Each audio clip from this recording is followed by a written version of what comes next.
Thank you, Pastor Santosh, I count this as a great privilege to be in your midst, lifting up my Savior's name. और आज की शाम आप सभी के साथ में संगति करना मेरे जीवन का एक सौभाग्य मैं समझता हूं कि हम मिलकर प्रभु के नाम को ऊंचा उठा पा रहे हैं. Even though there is a bigger crowd or a smaller crowd, that doesn't matter. The name which we preach is the greatest name, and his name is Jesus Christ. और चाहे बड़ी भीड़ हो या संख्या कम हो, उससे कोई फर्क नहीं पड़ता, क्योंकि वह नाम जो हम प्रचार करते हैं वो बड़ा नाम है, वह है हमारे प्रभु यीशु मसीह का नाम. Jesus Christ and apostles, we can see they have addressed large crowds of maybe 10,000s, thousands of people assembled when Jesus preached, and also Jesus, and we can see apostles were sent for an individual. और प्रभु यीशु मसीह और चेलों की सेवकाई में हम देखते हैं, भीड़ के मध्य में भी वे सेवकाई करने के लिए गए, और एक दो व्यक्ति अकेले थे, उनके पास में भी जाने के लिए वे तैयार थे. Because God knows the value of one human soul. क्योंकि हमारा परमेश्वर एक एक व्यक्तियों की कीमत को समझता है. So for me, I really rejoice in the fellowship with the children of God. और मैं व्यक्तिगत रीति से आनंदित होता हूं जब प्रभु के लोगों के साथ में मैं एक संगति को करता हूं. I'll be speaking in Malayalam. I know that there are many Malayali brothers and sisters assembling, and there are Hindi people, so I think Pastor Santosh will help me in translating from Malayalam to English, and I usually speak in Malayalam, and that's more fluent for me too. और प्रभु के दास मलयालम में सेवकाई करेंगे, मैं उसका हिंदी में अनुवाद करूंगा. എനിക്ക് വളരെ സന്തോഷമുണ്ട്, പരിചയമുള്ള പല മുഖങ്ങളെയും ഞാൻ കാണുന്നു. और मुझे बड़ी ही खुशी है, आज की शाम कुछ चिर परिचित चेहरों को मैं यहाँ देख पा रहा हूँ. रहोबोत मिनिस्ट्री ഓർക്കിൻ കർത്താവിനെ സ്തുതിക്കുന്നു. और रहोबोत फेलोशिप के लिए मैं परमेश्वर को धन्यवाद देना चाहता हूँ. എനിക്ക് ആക്ച്വലി സന്തോഷ് പാസ്റ്റർ എന്നാണ് മനസ്സിലായത്. അദ്ദേഹത്തിന്റെ പിതാവ് pastor K O. Varghese pastor join ചെയ്തിട്ടുള്ളതായി ഞാൻ കാണുന്നു. പാസ്റ്റർ ഡോക്ടർ തോമസ് മാത്യു അങ്കിളും ഒക്കെ ആയി ഒന്നിച്ച് ശുശ്രൂഷയിൽ നിന്ന ആ ശുശ്രൂഷയുടെ ചുക്കാൻ പിടിച്ചവരിൽ ഒരാളാണ് എന്ന് എനിക്ക് മനസ്സിലാക്കാൻ കഴിഞ്ഞതിൽ എനിക്ക് അതിയായ സന്തോഷം. और मुझे इस बात की खुशी है कि स्थानीय कलीसिया के स्थापक पासबान पास्टर के.ओ. वर्गीस वे इस सभा में जुड़े हुए हैं, और जिन्होंने प्रभु के दास डॉक्टर थॉमस मैथ्यूस के साथ में मिलकर इन क्षेत्रों में प्रभु के लिए कार्य किया, और उस बात से मुझे खुशी है. മാത്രമല്ല മറ്റു പല അനുഗ്രഹിക്കപ്പെട്ട ദൈവദാസന്മാരും നമ്മുടെ മധ്യത്തിലുണ്ടല്ലോ, അവരെ എല്ലാവരും ഓർത്തേൻ കർത്താവിനെ സ്തുതിക്കുന്നു. और भी कई अनुग्रहित प्रभु के दास दासी लोग हमारे बीच में हैं, उनके लिए मैं परमेश्वर को धन्यवाद देता हूँ. കഴിയുമെങ്കിൽ നമ്മുടെ ഡൽഹിയിലെ India house of prayer pastor പേര് ഞാൻ മറന്നെങ്കിൽ തോമസ് തരകൻ പാസ്റ്റർ, അതെ, ഞങ്ങൾ വളരെ പരിചിതരാണ്. കഴിഞ്ഞ പാസ്റ്റേഴ്സ് മീറ്റിങ്ങുകളൊക്കെ കണ്ടു. പിന്നെ മനോജി ബ്രദർ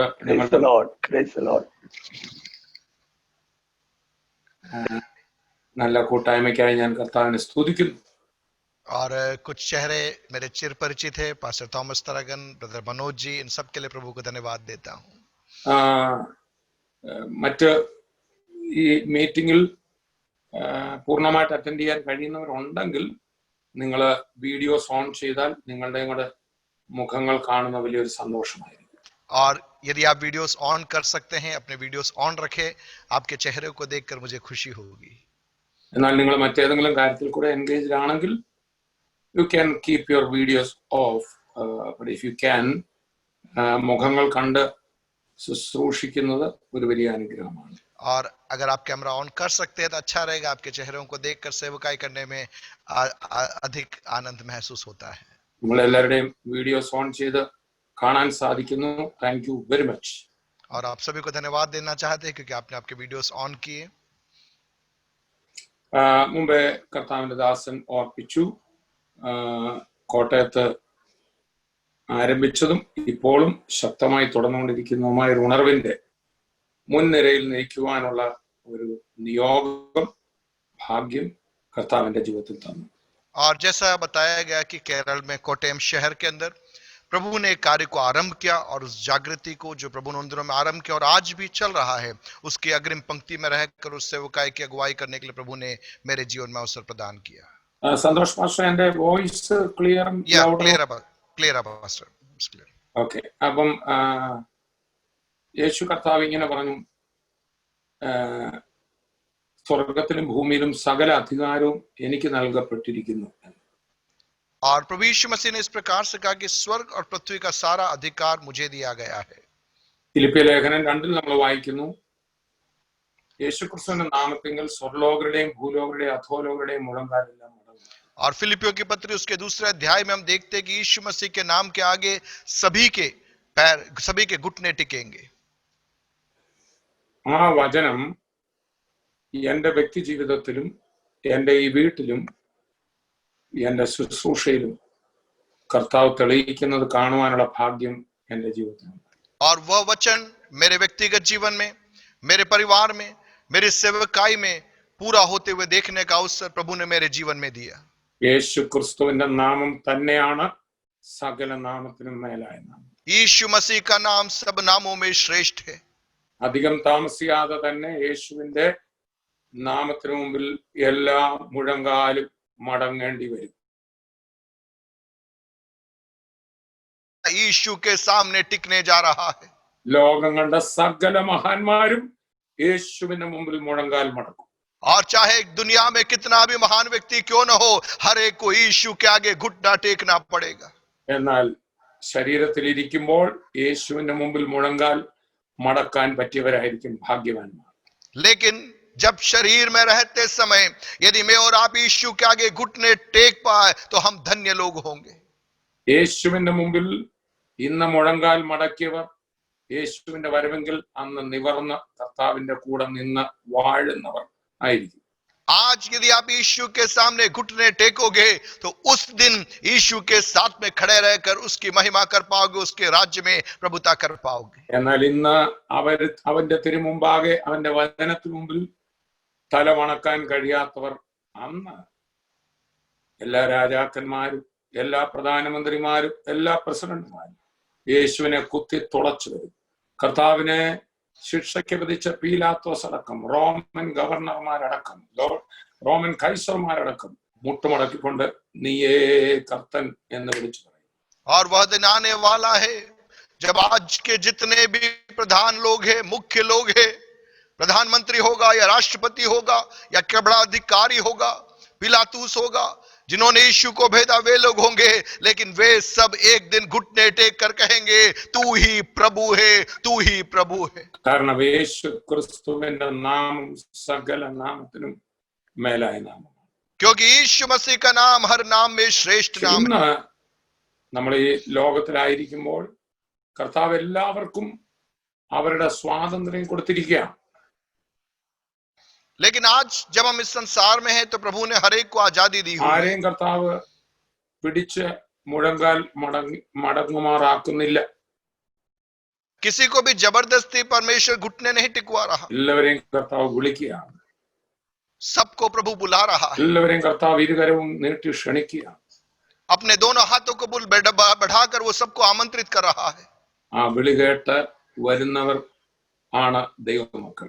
और उस बुलाहट को पाकर जो आता है वे है परमेश्वर के संतान. അങ്ങനെ വിളി കേട്ട ദൈവമക്കളാണ് ഇന്ന് ഈ സൂമിൽ പങ്കാളികളായിക്കൊണ്ടിരിക്കുന്നത്. और उस प्रकार से उस आमंत्रण को स्वीकार किए हुए लोग हैं आज इस सभा के अंदर जो इकट्ठे हुए लोग.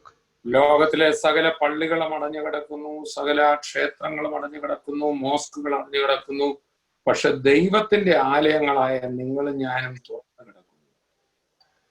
देखिए आज हर प्रकार के आराधनालय संसार में बंद है, इमारतें बंद है, लेकिन मैं और आप जो परमेश्वर का मंदिर है हम आज जुड़े हुए हैं, प्रभु की आराधना कर पा रहे हैं. ദൈവത്തിന്റെ ആലയം മാത്രം അടഞ്ഞിട്ടില്ല. परमेश्वर का भवन बंद नहीं है. അവിടെ ആരാധന ഇപ്പോൾ ഉയർന്നുകൊണ്ടിരിക്കുകയാണ്. वहां पर सदैव आराधना उठ रही है. അവിടെ പ്രവൃത്തികൾ നടന്നുകൊണ്ടിരിക്കുകയാണ്. वहां पर कार्य हो रहा है. നിങ്ങളും ഞാനുമാണ് ദൈവത്തിന്റെ മന്ദിരം. मैं और आप परमेश्वर का मंदिर है, നമ്മളിലാണ് പരിശുദ്ധാത്മാവ് വാസം ചെയ്യുന്നത്. हम में पवित्र आत्मा निवास करता है, നമ്മൾ കൈവെക്കുമ്പോൾ ഇപ്പോഴും രോഗികൾ സൗഖ്യമാകും. हम हाथ रखते हैं बीमार चंगे होते हैं, നമ്മൾ സംസാരിക്കുമ്പോൾ ദുരാത്മാക്കൾ വിട്ടുമാറും. हम बातचीत करते हैं दुष्ट आत्माएं निकल जाती है. നമ്മളുടെ ദൈവപ്രവൃത്തിയെ ലോക്ക്ഡൌൺ ആക്കാൻ ഒരു കൊറോണയ്ക്കോ ആർക്കുമോ സാധ്യമല്ല. मेरे और आपके अंदर जो ईश्वरीय कार्य योजना है उसको न तो कोरोना या न लॉकडाउन रोक सकता है. അതുകൊണ്ടാണ് കാരാഗ്രഹത്തിൽ നിന്ന് പൗലോസ്ലീഹ ആ ചങ്ങലയിൽ കിടക്കുന്ന കൈകളിൽ തൂവൽ പിടിച്ചുകൊണ്ട് എഴുതുകയാണ്, ദൈവ വചനത്തെയോ ബന്ധിക്കാൻ സാധ്യത. और इसीलिए पौलुस जब कारागृह में था, उस कारागृह में हाथों में जब उसकी जंजीरें बंधी हुई थी, लेकिन वो उस कलम से लिख लेता है कि परमेश्वर के वचन को, प्रभु की सामर्थ को कोई भी बांध नहीं सकता. ഹല്ലേലൂയ. हालेलुया. എല്ലാവരും ഉറക്കെ ഒരു ഹല്ലേലൂയ എന്ന് പറഞ്ഞു. आइए जोर से बोले हालेलुया. വെന്റിലേറ്ററിലല്ല നിങ്ങൾ ഇപ്പോഴെങ്കിൽ നല്ല ഉറക്കെ ഒരു ഹല്ലേലൂയ പറഞ്ഞു. यदि आप वेंटिलेटर में नहीं है तो जोर से बोले हालेलुया, मुंह खोलकर ऊंची आवाज में. പലരുടെയും വായിക്കകത്ത് വലിയ കുഴലൊക്കെ ഇപ്പൊ കിടക്കുക. कईयों के मुंह के अंदर मानो कोई बहुत बड़ा लाठी पड़ा हुआ, ऐसी अवस्था है. ഇങ്ങനെ കിടക്കുന്ന ലക്ഷക്കണക്കിന് ജനങ്ങൾ ഇപ്പോൾ ഉണ്ട്. आज देखिए दुनिया में बहुत सारे लोग हैं जो अस्पतालों में ऐसी हालात में कि वे मुंह भी नहीं खोल पा रहे. ഒരപ്പച്ചന്റെ വെന്റിലേറ്റർ വഴി മറ്റേ അപ്പച്ചന് കുത്തുകയാണ്. आज अस्पतालों के हालात ये है, एक व्यक्ति का वेंटिलेटर निकाल के दूसरे को लगाया जा रहा है. വെന്റിലേറ്ററിൽ അല്ലാത്തവരെല്ലാം നല്ലപോലെ ശ്വാസം വലിച്ചിട്ട് ഉറക്കെ ഒരു ഹല്ലേലൂയ പറയണം. और अच्छी तरह से सांस लेकर जोर से बोले हालेलुया. നിങ്ങളുടെ കയ്യിൽ ഇപ്പോൾ ട്യൂബുകൾ വല്ലതും കിടപ്പുണ്ടോ നോക്കണം. आपके हाथ में कोई ट्यूब लगा हुआ है नहीं, ये जरा देखिए. നല്ലപോലെ ഒന്ന് നോക്കിയേ, കയ്യിൽ ട്യൂബ് കിടപ്പുണ്ടോ എന്ന്. देखिए आपके हाथ में ट्यूब है या नहीं. കൈ പൊക്കി നോക്കിയേ. अपने हाथ उठाकर आप देखिए. അങ്ങനെ അല്ലാത്തവരെല്ലാം നല്ലപോലെ കൈ അടിച്ച് ഹല്ലേലൂയ ഹല്ലേലൂയ तालियां बजाकर आराधना करें. हालेलुया. നമുക്ക് ഭാരപ്പെടാൻ അവകാശമില്ല. हमें दुखी रहने का अधिकार या हक नहीं है. നമുക്ക് നിരാശപ്പെടാൻ അവകാശമില്ല. हमें निराशा में रहने का हक नहीं है. നന്ദി പറയണം. हमें धन्यवाद देते रहना है. ശ്വാസം വലിക്കാൻ പറ്റുന്നവരെല്ലാം നന്ദി പറയണം. श्वास ले सकते हैं तो आप प्रभु को धन्यवाद दीजिए. നല്ലപോലെ മൂക്കിലൊന്ന് തപ്പി നോക്കണം പഞ്ഞി വെച്ചിട്ടുണ്ടോ, ഇല്ലെങ്കിൽ നല്ലപോലെ നന്ദി പറയണം. और आप जरा नाक वगैरह छू कर देखिए कि व्यवस्थित है कि नहीं, तो ढंग से आप सांस लीजिए, जीवित हो तो. കാരണം നമ്മുടെ നാട്ടിൽ ഇപ്പോൾ 100 കണക്കിന് പേര് ദിവസവും മരിച്ചുകൊണ്ടിരിക്കുകയാണ്. क्योंकि आज हजार कितने सैकड़ों लोगों की प्रतिदिन मृत्यु हो रही है. നന്ദിയോടെ സന്തോഷത്തോടെ നമുക്ക് കർത്താവിനെ സ്തുതിക്കാം. धन्यवाद के साथ में, आनंद के साथ में हम परमेश्वर की स्तुति करते रहे. നമ്മളെ പരിപാലിച്ച കർത്താവിന് നന്ദി പറയാം. जिस प्रभु ने हमारा ध्यान रखा उसको हम धन्यवाद दे. ഇത്രത്തോളം നടത്തിയവൻ ഇനിയും അത്ഭുതകരമായി നടത്തും. अभी तक चलाने वाला परमेश्वर आगे भी हमें चलाएगा. നമ്മൾ ഭാരപ്പെടുകയും കംപ്ലൈന്റ് ചെയ്യുകയും ഒക്കെ ചെയ്യുമ്പോൾ വാതിലുകൾ അടയും. जब हम शिकायत करते हैं, हम दुखी होते हैं, द्वार बंद होते हैं. എന്നാൽ നമ്മുടെ ഹൃദയം നന്ദി കൊണ്ട് നിറയുമ്പോൾ, लेकिन जब हमारा हृदय धन्यवाद से भरता है, വാവുകൊണ്ട് വെറുതെ നന്ദി നന്ദി നന്ദി എന്ന് പറയാൻ ആരെ കൊണ്ടും പറ്റും. और मुंह से तो वैसे ही औपचारिकता के लिए धन्यवाद हर व्यक्ति बोल सकता है. യോസിയർ 3:15 പറയുന്ന നന്ദി ഉള്ളവരായിരിക്കും. Have an attitude of thanks in your heart. और कुलुस्सियों 3:15 में लिखा है कि धन्यवाद की एक मानसिकता के साथ में मुझे और आपको बने रहना है. നന്ദി പറയുന്നവരായി ഇരിപ്പിന്നല്ല, നന്ദി ഉള്ളവരായി ഇരിപ്പിൻ. और धन्यवाद बोलते हुए नहीं, लेकिन धन्यवादी हृदय के साथ में हमें प्रभु के सामने बने रहना है. ഒരു കീബോർഡും പാടാൻ ആളുണ്ടെങ്കിൽ നന്ദി പറയാൻ ഒരു ബുദ്ധിമുട്ടില്ല. और कीबोर्ड हो और बजाने के लिए कोई व्यक्ति हो तो धन्यवाद देना बड़ा आसान है. പക്ഷേ ഇതാ ഇവിടെ പൗലോസ്ലീഹ ജയിലിൽ കിടക്കുമ്പോഴും പ്രതിസന്ധിയിൽ പോകുമ്പോഴും പാടി കർത്താവിനെ സ്തുതിച്ചു.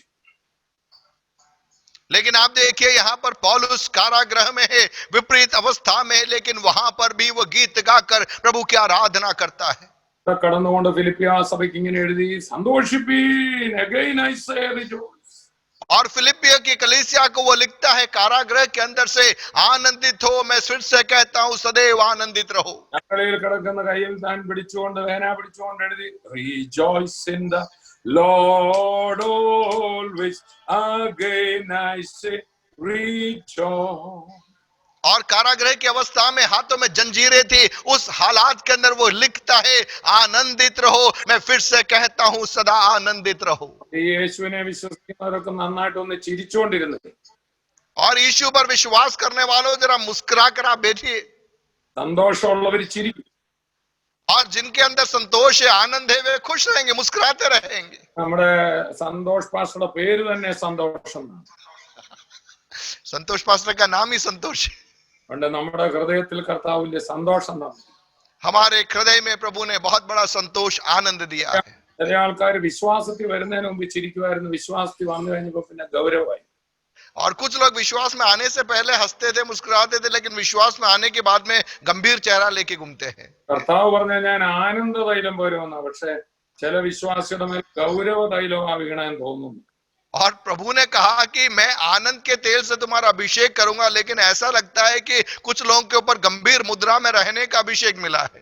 പെന്തക്കോസ്ത് നാളിൽ അവർ പുതുവീഞ്ഞു കുടിച്ച് ലഹരിയിൽ ആറാടിയെന്നാണ്. और उस पिंतेकुस्त के दिन में वह आत्मा में इस प्रकार से आनंदित हो गए, मानो लोगों को लगा कि इन्होंने नशा किया हुआ है। ഇതാ സകല ജനത്തിനും ഉണ്ടാവാനുള്ള മഹാസന്തോഷം ഇതാ വന്നിരിക്കുന്ന യേശുവിന്റെ പിറവിയിൽ ദൂതന്മാർ പറഞ്ഞു. और स्वर्गदूतों ने यीशु के जन्म के समय कहा कि देखो जगत में आनंद छा गया है। നമ്മുടെ സഭ എന്നൊക്കെ പറഞ്ഞാൽ വലിയ തുള്ളിച്ചാടുന്ന സ്ഥലമാണ്. और हमारी कलीसिया तो आनंद और उत्साह का स्थान होना चाहिए।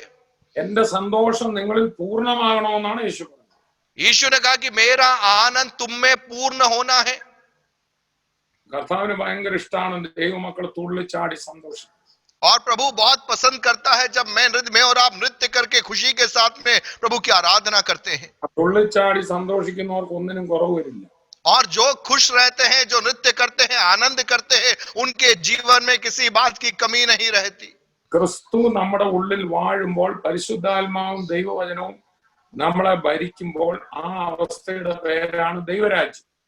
देखिए जब परमेश्वर या यीशु मसीह और परमेश्वर का वचन जब हमारे अंदर प्रभुता करता है, उस अवस्था का नाम है परमेश्वर का राज्य। റോമർ 14:17 നമ്മൾ ഇങ്ങനെ വായിക്കുന്നു. और इसीलिए रोमियो की पत्री उसका 14वां अध्याय और उसके 17वें पद में हम इस प्रकार से देखते हैं। നമ്മളൊന്ന് ബൈബിൾ എടുത്ത് നോക്കിക്കോളൂ. अपनी बाइबल आप निकालिए, रोमियो की पत्री 14वां अध्याय और उसका 17वां पद। റോമർ 14:17 ദൈവത്തിന്റെ രാജ്യം ഭക്ഷണവും പാനീയവുമല്ല, നീതിയും സമാധാനവും പരിശുദ്ധാത്മാവിൽ സന്തോഷവും അത്രേ. സമാധാനവും സന്തോഷവുമാണ് ദൈവരാജ്യം. रोमियो 14 का 17, क्योंकि परमेश्वर का राज्य खाना पीना नहीं, परंतु धर्म और मेल मिलाप और वह आनंद है जो पवित्र आत्मा से होता है। സ്വർഗം എന്ന് പറയുന്നത് നമ്മൾ പോകാനിരിക്കുന്ന സ്ഥലമാണ്.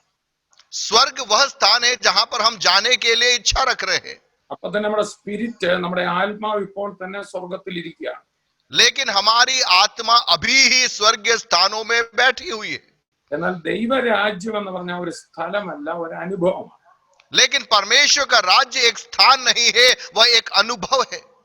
കിങ്ഡം എന്ന് പറഞ്ഞാൽ കിങ് നമ്മളെ ഡോമിനേറ്റ് ചെയ്യുമ്പോൾ, और राज्य का मतलब राजा जब हम पर प्रभुता करता है, ആ സമയത്ത് നമുക്ക് ഒന്നിനെ കുറിച്ചും ഭാരം കാണത്തില്ല. और जब राजा हमें राज्य कर रहा है, हमें अन्य किसी बात की चिंता नहीं होती। നമ്മൾ പറയുന്ന രക്ഷിക്കപ്പെട്ടു, സ്നാനപ്പെട്ടു, അഭിഷേകം പ്രാപിച്ചു, പക്ഷെ ഒരു സന്തോഷമില്ല പലർക്കും. हम कहते हैं कि हमने उद्धार पा लिया, बपतिस्मा ले लिया, अभिषेक पा लिया, लेकिन हम में आनंद ही नहीं है। നമ്മളെ പലപ്പോഴും ഈ രാജാവല്ല ഭരിക്കുന്ന, ചിന്തകളാ ഭരിക്കുന്നത്. हमें कई बार ये राजा हम पर प्रभुता नहीं कर रहा, लेकिन कई प्रकार की बातें, अन्य व्याकुलताएं हम पर प्रभुता करती है। രാജാവ് തന്റെ വചനം കൊണ്ടാണ് നമ്മെ ഭരിക്കുന്നത്. राजा अपने वचन के द्वारा हमें चलाता है।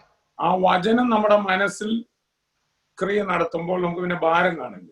और वह वचन जब हम में कार्य करता है, फिर हमारे अंदर व्याकुलता नहीं रहती। അതാണ് പരിശുദ്ധാത്മാവ് വന്നു കഴിഞ്ഞപ്പോൾ വലിയ സന്തോഷം ഉണ്ടായി. और वही है जब पवित्र आत्मा उनमें आया, बड़ा आनंद उनमें छा गया. പരിശുദ്ധാത്മാവ് നമ്മളെ നിയന്ത്രിക്കുന്നതിന്റെ പേരാണ് ദൈവരാജ്യം. और जब पवित्र आत्मा हमें हमारे अंदर नियंत्रण को करता है, उसका नाम है परमेश्वर का राज्य. ദൈവരാജ്യത്തിന് ഇപ്പോൾ നമ്മൾ ദൈവരാജ്യത്തിലാണ്. हम अभी ही परमेश्वर के राज्य में हैं. പക്ഷെ നമ്മൾ അനുവദിച്ചാലേ നമ്മുടെ മനസ്സിൽ ആ ദൈവഭരണം നിറയത്തുള്ളൂ. लेकिन जब तक हम अनुमति नहीं देंगे, हमारे मन के अंदर वो परमेश्वर का राज्य का आनंद या अनुभूति हम महसूस नहीं कर पाएंगे. ദൈവരാജ്യത്തിന്റെ പൂർണ്ണത യേശുക്രിസ്തുവിന്റെ വരവിൽ എല്ലാ രാജാക്കന്മാരും മുട്ടുമടക്കി രാജത്വം ക്രിസ്തുവിന്റെ കയ്യിൽ വരുന്ന ഒരു ദിവസമുണ്ട്. और वह एक दिन है जहां पर उस राज्य की पूर्णता प्रकट होगी, जब प्रभु यीशु मसीह के आगमन के समय सारे राजा लोग अपना ताज उसके चरणों पे डाल देंगे और उसकी ताजपोशी करेंगे. वो समय वो पूर्ण होगा. ക്രിസ്തു 1000 ആണ്ട് ഈ ഭൂമിയിൽ ഭരിച്ചു കാണിക്കും. और मसीह 1000 साल इस पृथ्वी पर राज्य करके बताएगा कि राज्य कैसा होता है. പക്ഷെ ഇന്ന് ആ ഭരണം നമ്മുടെ ഉള്ളിലാണ്. लेकिन आज वह राज्य मेरे और आपके भीतर है. രക്ഷിക്കപ്പെട്ട ദൈവമക്കളുടെ മാത്രം ഉള്ളിലേ ഉള്ള ദൈവഭരണം. और जिसने उद्धार पाया है, केवल ऐसे व्यक्ति के अंदर है परमेश्वर का राज्य. പീലാത്തോസ് യേശുവിനോട് ചോദിച്ചു, നീ രാജാവാണ്? पिलातुस ने यीशु से पूछा, तू राजा है क्या? യേശു പറഞ്ഞു, ഇപ്പോൾ എന്റെ രാജ്യം ഐഹികമല്ല. और यीशु ने कहा, अभी मेरा राज्य संसार का नहीं. ഐഹിക രാജ്യം വരും, ഞാൻ ഭരിക്കാൻ വരുന്നുണ്ട്. और मैं राज्य करने आने वाला हूं. പക്ഷെ ഇപ്പോൾ എന്റെ രാജ്യം ആത്മീയമാണ്. എനിക്ക് അനുമതി തരുന്നവരുടെ ഉള്ളങ്ങളിൽ ഞാൻ വാഴും. लेकिन अभी मेरा राज्य आत्मिक है. जो मुझे अनुमति देगा उसके जीवन में आकर मैं राज्य करूंगा. ആ രാജ്യം സമാധാനവും സന്തോഷവും നിറഞ്ഞതാണ്. और वह राज्य शांति और आनंद से भरा हुआ है. ആ രാജ്യം അകത്തുള്ളവരെ കൊണ്ട് ജയിലിലിട്ടാലും അവരുടെ സന്തോഷം പോകത്തില്ല. और वह राज्य भले ही आपको कारागृह के अंदर डाल दिया जाए, लेकिन आपके अंदर का आनंद नहीं जाएगा. ആ പരിശുദ്ധാത്മാവിന്റെ ആനന്ദം 1 കോടി രൂപ കിട്ടിയാൽ കൂടത്തുമില്ല, ഉള്ള പൈസ പോയാലോട്ട് കുറയത്തില്ല. और वह जो पवित्र आत्मा का आनंद, कोई आपको 1 करोड़ रुपया देगा तो वो आनंद बढ़ेगा भी नहीं. कोई आपसे पैसा छीन के चला जाएगा तो भी वो आनंद कम नहीं होगा. അത് ഈ 5 സെൻസസിൽ, നമ്മുടെ 5 സെൻസസിൽ നിന്ന് വരുന്ന ഒരു സന്തോഷമല്ല. और हमारे 5 इंद्रियों से आने वाला आनंद नहीं है वो. അതിനെക്കുറിച്ചൊരു പ്രവചനമാണ്, ധാന്യവും വീഞ്ഞും വർദ്ധിച്ചപ്പോൾ അവർക്കുണ്ടായതിലും അധിക സന്തോഷം ദൈവമേ നീ എന്റെ ഹൃദയത്തിൽ തന്നിരിക്കുന്നു. और वही है कि भजन के अंदर हम देखते हैं कि दाखरस और जो अन्न जब बढ़ने पे जो उनको आनंद आया, उससे कहीं बढ़कर आनंद तूने मेरे दिल में दिया है. നമ്മളെ ഒരു മതത്തിന്റെ വേഷം കെട്ടിക്കാനല്ല യേശു വന്നത്. देखिए, यीशु मसीह इसलिए नहीं आया कि हमको धर्म का एक ओढ़ना ओढ़ा देवे. പുതിയൊരു ആരാധനാ രീതി നമ്മൾ മറ്റുള്ളവരുമായിട്ട് വ്യത്യസ്തമായിട്ട് തരാനുമല്ല യേശു. अन्य लोगों से हटकर एक आराधना रीति देने के लिए भी यीशु नहीं आया. നമ്മൾ കർത്താവ് വന്നത് ദൈവരാജ്യം നമ്മുടെ ഉള്ളിൽ സ്ഥാപിക്കാൻ. और यीशु मसीह इसलिए आया कि हमारे भीतर परमेश्वर का राज्य स्थापित हो जाए. പ്രശ്നമെല്ലാം തീർന്നു കഴിയുമ്പോൾ സന്തോഷിക്കുന്നവരാക്കാനല്ല. सारी समस्याओं का हल निकलने के बाद में आनंद मनाने की बात नहीं है. പ്രശ്നം ഉള്ളപ്പോൾ തന്നെ സന്തോഷിക്കുക. जीवन में समस्याओं के मध्य में हमें आनंदित रहना सीखना है. അങ്ങനെ സന്തോഷിക്കുമ്പോൾ പ്രശ്നത്തിന്റെ കെട്ടുകൾ പൊട്ടും. और उस प्रकार से जब हम आनंद करेंगे तो समस्याओं का बंधन अपने आप टूटना आरंभ होगा. അതാണ് ജയിലിൽ കിടന്ന് അപ്പോസ്തലന്മാർ പാടി കർത്താവിനെ സ്തുതിച്ചു. और वही कारण है कि प्रेरित लोग कारागृह में भी गीत गाकर आनंद के साथ में प्रभु की स्तुति करने लगे. ശരീരം മുറിവേറ്റിരിക്കുകയാണ്. उनका शरीर घायल था. അവർക്ക് കണ്ടമാനം അടി കൊണ്ടിരിക്കുകയാണ്. बहुत मार खाकर वे वहां पहुंचे थे. അവരെ അപ്പോസ്തലന്മാർ തമ്മിൽ ഉടനെ കുറ്റം ചുമത്താനല്ല ആ സമയം അവരെടുത്തത്. और प्रेरितों ने आपस में एक दूसरे के ऊपर दोषारोपण करने के लिए समय नहीं बिताया. കർത്താവേ നിന്റെ വചനം പറഞ്ഞിട്ട് ഞങ്ങൾക്ക് ഇതാണല്ലോ സംഭവിച്ചെന്ന് ദൈവത്തോട് പിറുപിറുത്തുമില്ല. उन्होंने ऐसा नहीं किया कि प्रभु तेने कहा था और हम यहाँ आए करके उन्होंने कुड़कुड़ाया नहीं. അവർ അർദ്ധരാത്രിക്ക് പാടി കർത്താവിനെ സ്തുതിച്ചു. आधी रात को भी वे गीत गाकर प्रभु की स्तुति कर रहे थे. കാരണം അവരുടെ ബുദ്ധി അവരെ വാഴാൻ അവർ സമ്മതിച്ചില്ല. क्योंकि उन्होंने उनकी बुद्धि को उन पर प्रभुता करने की अनुमति नहीं दी. നമ്മുടെ ബുദ്ധി ഇതുവരെ വീണ്ടെടുക്കപ്പെട്ടിട്ടില്ലാത്തത് കൊണ്ട് അതിനകത്ത് നെഗറ്റീവ് തോട്ട്സ്, ഭാരങ്ങൾ നിങ്ങൾക്കും എനിക്കും വരും. और मेरी और आपकी बुद्धि का अभी पूर्ण रीति से उद्धार नहीं होने के कारण कई बार मेरे और आपके बुद्धि में भी नकारात्मक विचार आ सकते हैं। പൈസ കുറയുമ്പോൾ എനിക്കും ആകുലം വരും, നിങ്ങൾക്കും ആകുലം വരും. और धन जब कम होता है मैं भी बेचैन होता हूं, आप भी बेचैन होते हैं। അത് നമ്മളെ വാഴാൻ നമ്മളെ സമ്മതിക്കരുത്. लेकिन वे बातें हम पर प्रभुता करने की अनुमति हमें नहीं देना है। വേറെ ആരും ഒക്കെ നമ്മളോട് എന്തെങ്കിലും ചെയ്താൽ നമുക്ക് ചിലപ്പോൾ അരിശം വരും. और कोई हमारे खिलाफ कुछ बोलेगा तो हमें एक बार गुस्सा तो आएगा। അതാണ് പറയുന്നത്, നിങ്ങളുടെ കോപം സൂര്യൻ അസ്തമിക്കുവോളം വെച്ചോണ്ടിരിക്കരുത്, പിശാചിന് ഇടം കൊടുക്കരുത്. और അവൻ ഒരു ദുഷ്ടരാജാവ് ഈ ഭൂമിയിൽ വാഴുന്നുണ്ട്. അവൻ നമ്മളെ എപ്പോഴും വാഴണമെന്ന് അവന്റെ ആഗ്രഹം. और देखिए इसीलिए लिखा है कि यदि तुम क्रोध करो भी सही तो सूर्यास्त से पहले तुम उसे क्षमा करो। अर्थ यह है कि एक दुष्ट राजा इस संसार में राज्य कर रहा है और उसकी चाहत है कि वह मुझ पर और आप पर प्रभुता करे। ഈ ദുരാത്മാവ് ബാധിച്ച പലരിൽ നിന്നും പിശാചുക്കൾ ഇറങ്ങി ഓടുന്ന കാഴ്ച നിങ്ങളും കണ്ടിട്ടുണ്ടായിരിക്കും. ഞാനും അങ്ങനെയുള്ള അനുഭവങ്ങൾ കണ്ടിട്ടുണ്ട്. और कईयों के लिए जब प्रार्थना करते समय उनके अंदर से दुष्टात्माएं निकलते हुए आपने भी देखा होगा, मैंने भी देखा है। ഞാന് ഈ ദുരാത്മാവ് വിട്ടുപോയവരോട് ചോദിക്കുമ്പോൾ അവര് പറയുന്നൊരു കാര്യമുണ്ട്, എന്റെ തലേന്ന് ഒരു ഭാരം ഇറങ്ങിപ്പോയി, ഭയങ്കര ഒരു സന്തോഷമായിരുന്നു. और जिनके अंदर से दुष्टात्माएं निकलती है, जब मैं उनसे बातचीत करता वो कहते हैं मेरे सिर से एक बोझ चला गया और मेरे अंदर एक आनंद आ गया है। നമ്മുടെ അകത്ത് ഭാരം കയറിയിട്ടുണ്ടെങ്കിൽ ഓർത്തോണം, പിശാച് നമ്മുടെ മനസ്സിൽ ഇൻഫ്ലുവൻസ് ചെയ്യുന്നുണ്ട്, സ്വാധീനം. നമ്മളെ ഇനി പോസസ് ചെയ്യാൻ പിശാചിനൊക്കത്തില്ല, ഇൻഫ്ലുവൻസ് ചെയ്യും. देखिए यदि हमारे अंदर किसी भी बात को लेकर चिंता अत्यधिक आ रही है तो समझ जाना, देखिए शैतान शायद हम पर प्रभुता नहीं कर पाएगा लेकिन उन बहुत बातों को डालकर हमें प्रभावित करने का प्रयास करेगा। പിശാചിന് നമ്മളെ തോൽപ്പിക്കാൻ ഒക്കത്തില്ല, മുതലെടുക്കാൻ കഴിയും. അതാണ് ഒരു നിലയിൽ പറയുന്നത്, let Satan take advantage of you. देखिए शैतान हमें शायद पराजित नहीं कर पाएगा लेकिन हमारा लाभ उठाने का प्रयास करेगा, हमारा फायदा लेने का प्रयास करेगा। അല്ലെ, അനുഗ്രഹിക്കപ്പെട്ട ഒരു ക്രിസ്ത്യൻ ജീവിതം ഭാരപ്പെട്ടും മറ്റുള്ളവരോട് പോരാടിയും നിരാശപ്പെട്ടും കയ്പ് വെച്ചുകൊണ്ടിരുന്നും ഒക്കെ വേണം നമുക്ക് ജീവിക്കാം. देखिए चाहिए तो आप मसीही जीवन के अंदर एक दूसरे से प्रतिस्पर्धा करते हुए, एक दूसरे की आलोचना करते हुए, कटुता रखते हुए भी आप जीवन बिता सकते हैं। പക്ഷെ അതേ ക്രിസ്ത്യൻ ജീവിതം എന്നാ പ്രശ്നം ഉണ്ടെങ്കിലും തുള്ളിച്ചാടി ഒരു വിചാരപ്പെടാതെ ചിരിച്ചുകൊണ്ടും ജീവിക്കാം. लेकिन दूसरी तरफ जीवन में समस्याएं हैं लेकिन बड़े आनंद के साथ में, खुशी के साथ में आप जीवन को व्यतीत कर सकते हैं।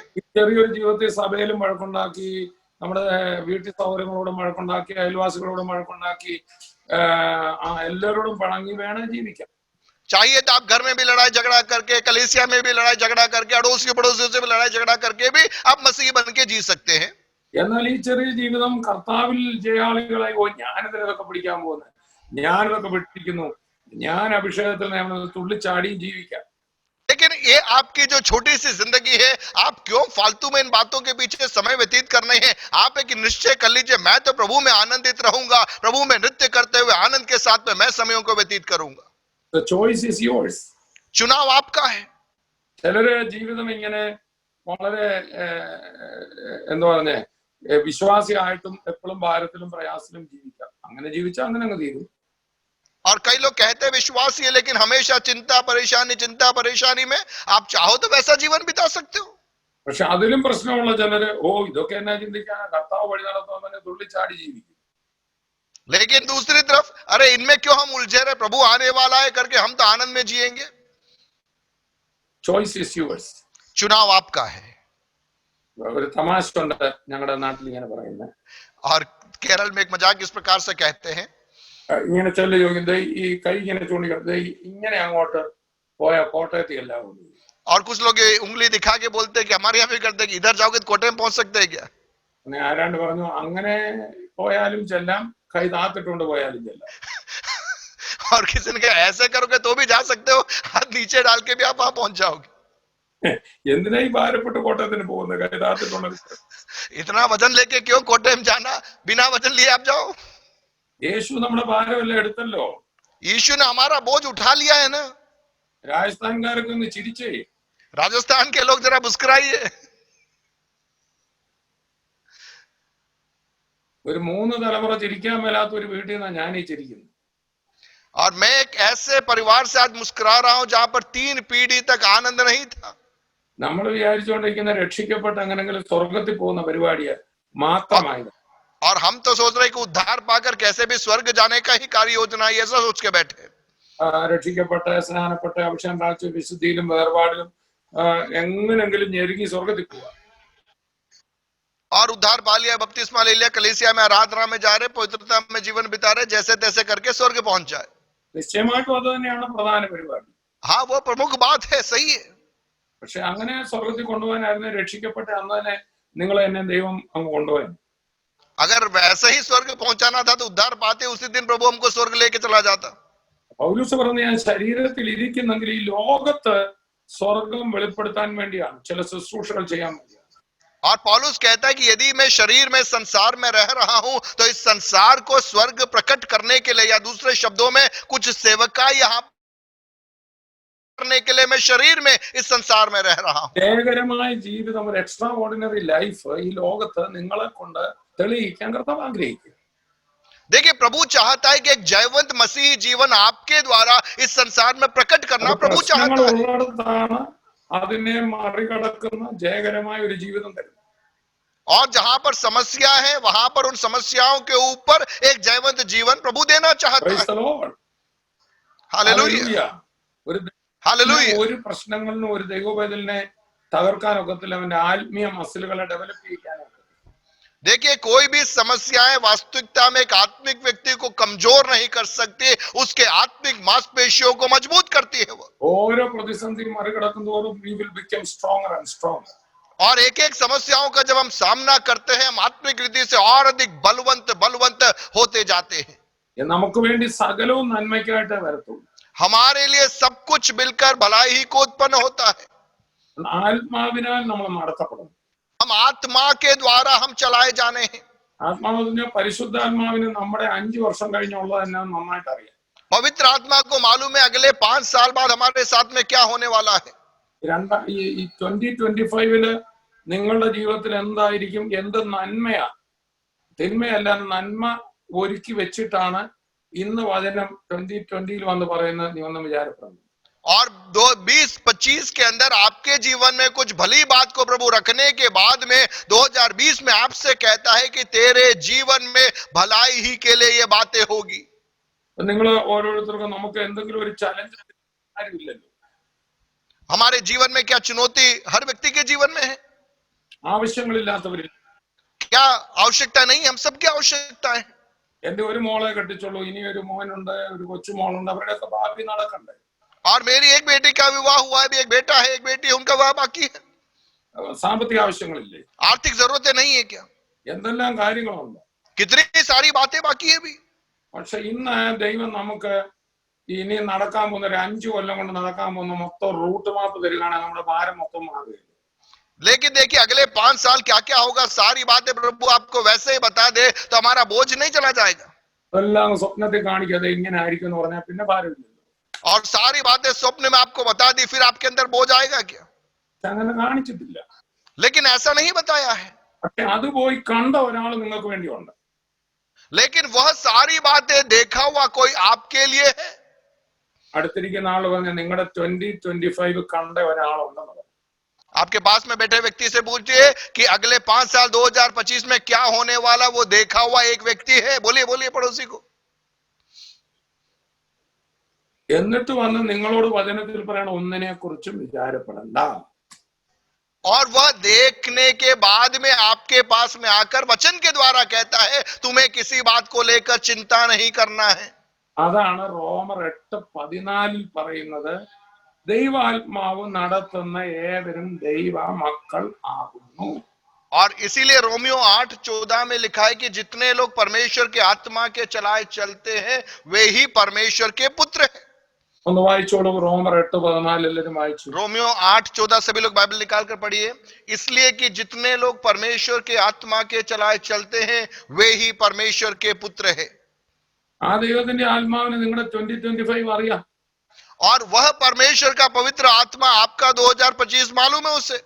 ആ 2025 അറിയാവുന്ന ആളാ ഇന്ന് നിങ്ങളോട് സംസാരിക്കുന്ന എന്നിലൂടെയും ഈ വചനത്തിലൂടെയും. और वह 2025 जानने वाला पवित्र आत्मा इस वचन के द्वारा और मेरे द्वारा आपसे बातचीत कर रहा है। അതെല്ലാം ഞാൻ റെഡിയാക്കി വെച്ചിട്ടുണ്ട് കുഞ്ഞെന്നാ പറയുന്നത്. वो कह रहा है बच्चों मैंने सब तैयार करके रखा है, നീ ധൈര്യമായിട്ടിരിക്കേ. तू हिम्मत के साथ में बना रहा.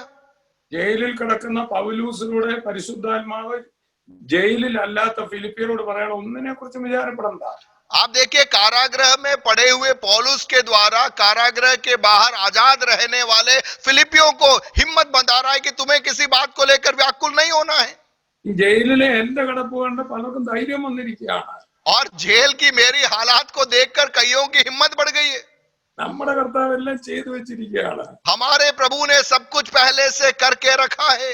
കർത്താവ് ഒന്നും ഈ ആദാമിനെ സൃഷ്ടിച്ചിട്ട് ആദാമിന് ശ്വാസം മുട്ടുന്ന കണ്ടപ്പോ ഒരു കുറ്റി ഓക്സിജനുമായിട്ട് വന്നവനല്ല നമ്മുടെ ദൈവം. देखिए आदम की रचना के बाद में प्रभु को लगा कि यार ये बिना श्वास लिए मर जाएगा, इसके लिए ऑक्सीजन लेकर आओ, ऐसा कह के प्रभु ने नहीं आया. കോടിക്കണക്കിന് ജനത മുഴുവൻ ഈ ലോകത്തിലെ ഈ കാലഘട്ടം മുഴുവനുള്ളവർ വലിക്കാൻ കിലോമീറ്റർ കണക്കിന് മുകളിലോട്ട് ഓക്സിജൻ സൃഷ്ടിച്ചിട്ടാണ് ഒരാളെ സൃഷ്ടിച്ചത്. आप देखिए इस संसार में जितने भी लोग रहेंगे उन सबके लिए आवश्यक ऑक्सीजन का निर्माण करने के बाद में अदन की वाटिका में एक आदम को प्रभु ने रचा. ആ ദൈവമാണ് നിങ്ങളുടെ ദൈവമെങ്കിൽ ശ്വാസം വെന്റിലേറ്ററിൽ അല്ലാത്തവർ ഒന്നുകൂടെ നന്നായിട്ട് വലിച്ചിട്ട് ഉറച്ചൊരു ഹല്ലേലൂയ. और यदि वह परमेश्वर मेरा और आपका परमेश्वर है तो अंदर दिल से अच्छी तरह से श्वास लेकर जोर से बोले हालेलुया, ഹല്ലേലൂയ. जोर से हालेलुया. എന്റെ ഈ വീട് പിശാച് പിടിച്ചു കിടന്നൊരു വീടാണ്.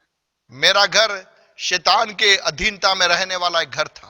അതുകൊണ്ട് ഈ സൈസ് 2-3 ഹല്ലേലൂയ ഇടയ്ക്കിടയ്ക്ക് ഞാൻ ഇവിടെ ഒന്ന് ഉറക്കെ പറയും. और इसलिए मैं 2-3 बार जोर जोर से हालेलुया बोलता रहता बीच बीच में. അപ്പൊ ഈ കൊറോണക്കെതിരെ ബൈപ്പാസ് എടുത്ത് പോക്കോളൂ. तब जब मैं जोर जोर से हालेलुया बोलता कोरोना बाहर से निकल जाता है, ഇങ്ങോട്ട് അടുക്കുകയില്ല. वो इधर नहीं आता. അതിന് പകരം പുള്ളി വന്ന് അവിടെ കണ്ണു പിടിക്കുമ്പോൾ നമ്മൾ പേടിച്ചിരുന്ന നമ്മളെ കയറി പിടിക്കും.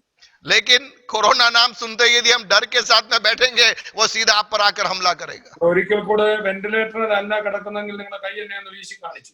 और यदि आप व्यवस्थित है सही सलामत तो अपने हाथों को हिलाकर बोलिए, बताइए आप. Hallelujah hallelujah hallelujah hallelujah hallelujah hallelujah hallelujah. तालियां बजा के प्रभु की स्तुति कीजिए, तालियां बजा के आराधना कीजिए. बाबा बाबा खोरी बाल मारा बाल मारा बाबा बाबा खोरी बाल. सभी लोग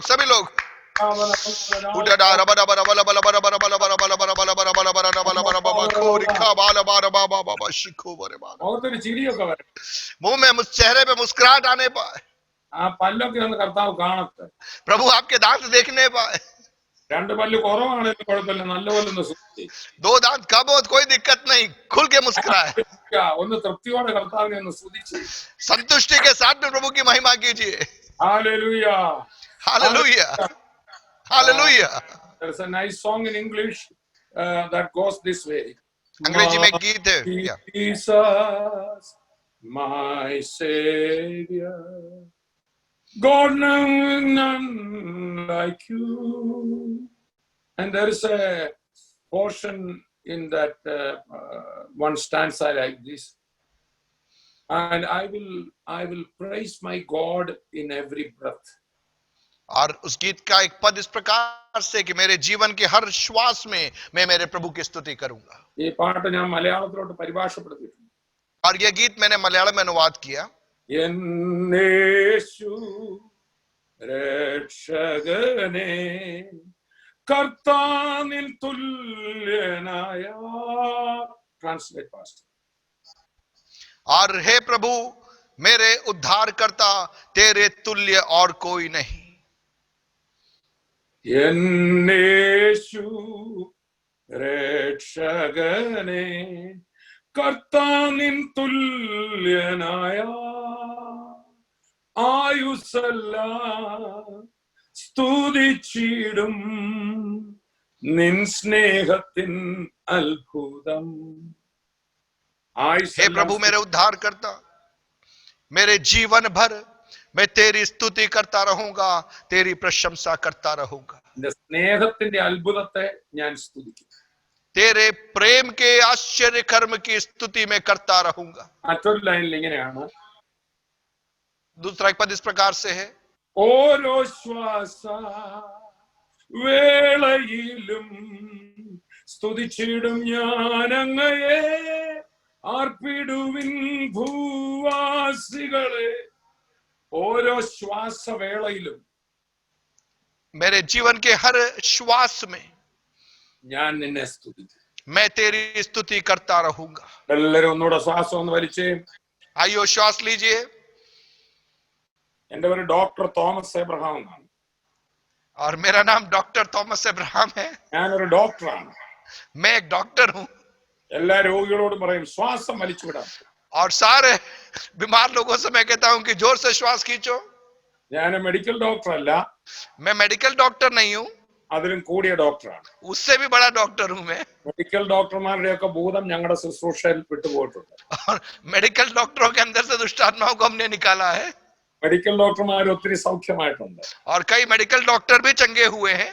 അതുകൊണ്ട് നിങ്ങളും ഞാനും ആ ഡോക്ടർമാരെക്കാൾ വലിയ ഡോക്ടർമാരാണ്. और इसीलिए मैं और आप उन डॉक्टरों से भी बड़े डॉक्टर हैं.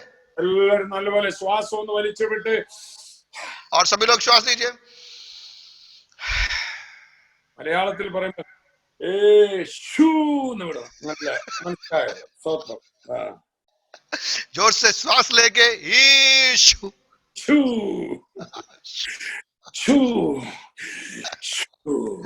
Praise the Lord. Hallelujah. Hallelujah. എന്റെ വീട് നിറയെ രോഗികളായിരുന്നു. मेरे घर में सब बीमार लोग थे.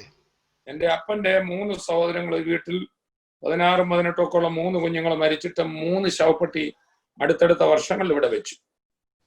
और मेरे पिता के घर में 3 लोग 16 17 18 ऐसे सालों घर में पास्टर जी इसी घर में ओके जिस घर में प्रभु के दास रहते उसी घर के अंदर 3 मृत्युएं एक के बाद एक हुई थी. मे बी 16 17 18 16 17 18 साल അത്രയും പ്രായമുള്ള 3 ചെറുപ്പക്കാരുടെ ശവപ്പെട്ടി. और ऐसे 3 जवानों के मृत शरीर इस घर में रखे गए थे. ആ ശാപം എന്റെ തലമുറയിലും വന്നു. और वह श्राप मेरी पीढ़ी में भी आया. ഒരു പെങ്ങൾക്ക് 2 കിഡ്നിയും പോയി, ഡിഗ്രിക്ക് പഠിക്കുമ്പോൾ പഠിത്തം നിർത്തി ഇവിടെ ഡയാലിസിസ് ചെയ്തുകൊണ്ട് കിടക്കുന്നു. और मेरी एक बहन उनका किडनी खराब हो गया और डिग्री की पढ़ाई करते समय उनका डायलिसिस हो रहा था. ഉടനെ അടുത്ത പെങ്ങളുടെയും പഠിത്തം നിർത്തേണ്ടി വന്നു. മെന്റൽ പ്രോബ്ലമായി, ഷോക്ക് ട്രീറ്റ്മെന്റ്. और मेरी जो दूसरी बहन थी उनकी भी पढ़ाई रोकनी पड़ी मानसिक बीमारी होने के कारण और शॉक ट्रीटमेंट वगैरह की नौबत आने लगी. അതേ സമയത്ത് തന്നെ എന്റെ ഗ്രാൻഡ് ഫാദർ ഒരു വശം പാരലൈസ്ഡ് ആയി ഇവിടെ കിടന്നു. और उसी समय मेरे दादाजी एक साइड से लकवाग्रस्त होकर घर में पड़े थे. അതേ സമയം ഇതെല്ലാം നിമിത്തം എന്റെ അമ്മയ്ക്ക് ഭയങ്കര മെന്റൽ ഡിപ്രഷൻ ഉണ്ടായി 4ാമത്തെ മുറി. और उसी समय चौथे कमरे में मेरी माँ इन सारी बातों के कारण मानसिक रीति से निराशा की अवस्था में चली गई. ഞങ്ങളുടെ വീട് ഈ നാട്ടിലെ ഏറ്റവും സാമ്പത്തിക ശേഷിയുള്ള വീടായിരുന്നു. और हमारा घर इस क्षेत्र का सबसे अच्छा आर्थिक रीति से अच्छा खुशहाल एक घर था. പണമെല്ലാം ആശുപത്രിയിലേക്ക് ഒഴുകി. लेकिन जो धन था वो अस्पतालों में खर्च हो गया. ഞങ്ങള് ഒരു ബാങ്കിങ് ബിസിനസ് തുടങ്ങി. പിന്നെ കർണാടകയിൽ പോയി വലിയൊരു കോഫി പ്ലാന്റേഷൻ എടുത്തു. അത് രണ്ടും വലിയ പ്രശ്നത്തിലായി. ഇതേ സമയം എല്ലാം ഒരേ സമയം നടക്കുക. और उसी समय हमने एक बैंकिंग का कार्य चालू किया था और कर्नाटका में एक प्लांटेशन आरंभ किया था, लेकिन वो दोनों उसी समय घाटे में चले गए. അതേ സമയത്ത് തന്നെ സ്കൂളിലെ ഏറ്റവും മികച്ച വിദ്യാർത്ഥിയായിരുന്ന ഞാൻ കോളേജിൽ ചെന്ന് മദ്യപാനം, മയക്കുമരുന്ന് ഇതിലെല്ലാം അകപ്പെട്ട് എന്റെ വിദ്യാഭ്യാസം ഡിഗ്രി ഞാൻ തോറ്റുപോയി. I was the best student in school. School में मैं पढ़ाई में बहुत अच्छा था, लेकिन मेरी कॉलेज की पढ़ाई के अंदर नॉट बहुत अच्छा, आई वाज द फर्स्ट. और लेकिन जब कॉलेज में मैं पहुंचा तो वहां पे തെറ്റിച്ച് ട്രാൻസ്ലേറ്റ് ചെയ്താൽ എനിക്ക് പിടികിട്ടും. ഞാൻ കാൺപൂർ का സ്ഥാനപ്പെട്ടു. मैं यूपी वाला ചെറിയ തെറ്റുള്ളൂ. और स्कूल की पढ़ाई मेरी अच्छी थी, लेकिन इसके बाद जब मैं कॉलेज में पहुंचा तो नशे और अन्य बातों में मैं उलझ गया और उसके कारण मैं पढ़ाई में और अन्य सारी बातों में मैं पराजित होता चला गया. Praise the Lord. Jesus. ഇങ്ങനെ ഉള്ള ഒരു ഭവനം നിങ്ങൾ ഒരുപക്ഷെ ഒരു സിനിമയിൽ പോലും കണ്ടിട്ടില്ലായിരിക്കും. ऐसा एक दुखी परिवार आपने किसी फिल्मों में भी नहीं देखा होगा। ഒരു പാസ്റ്ററിനോട് സുവിശേഷം പറഞ്ഞു. एक पास्टर ने मुझसे सुसमाचार बांटा। ഞങ്ങളൊക്കെ ക്രിസ്ത്യൻ ഫാമിലിയിൽ നിന്ന് വരുന്നവരാണെങ്കിലും നോമിനൽ ക്രിസ്ത്യൻസ് ആണ്. കർത്താവ് വാസ്തവമായിട്ടും ഇപ്പോഴും ജീവനോടെ ഉണ്ടെന്നും മാത്രമേ നമുക്കറിയില്ല.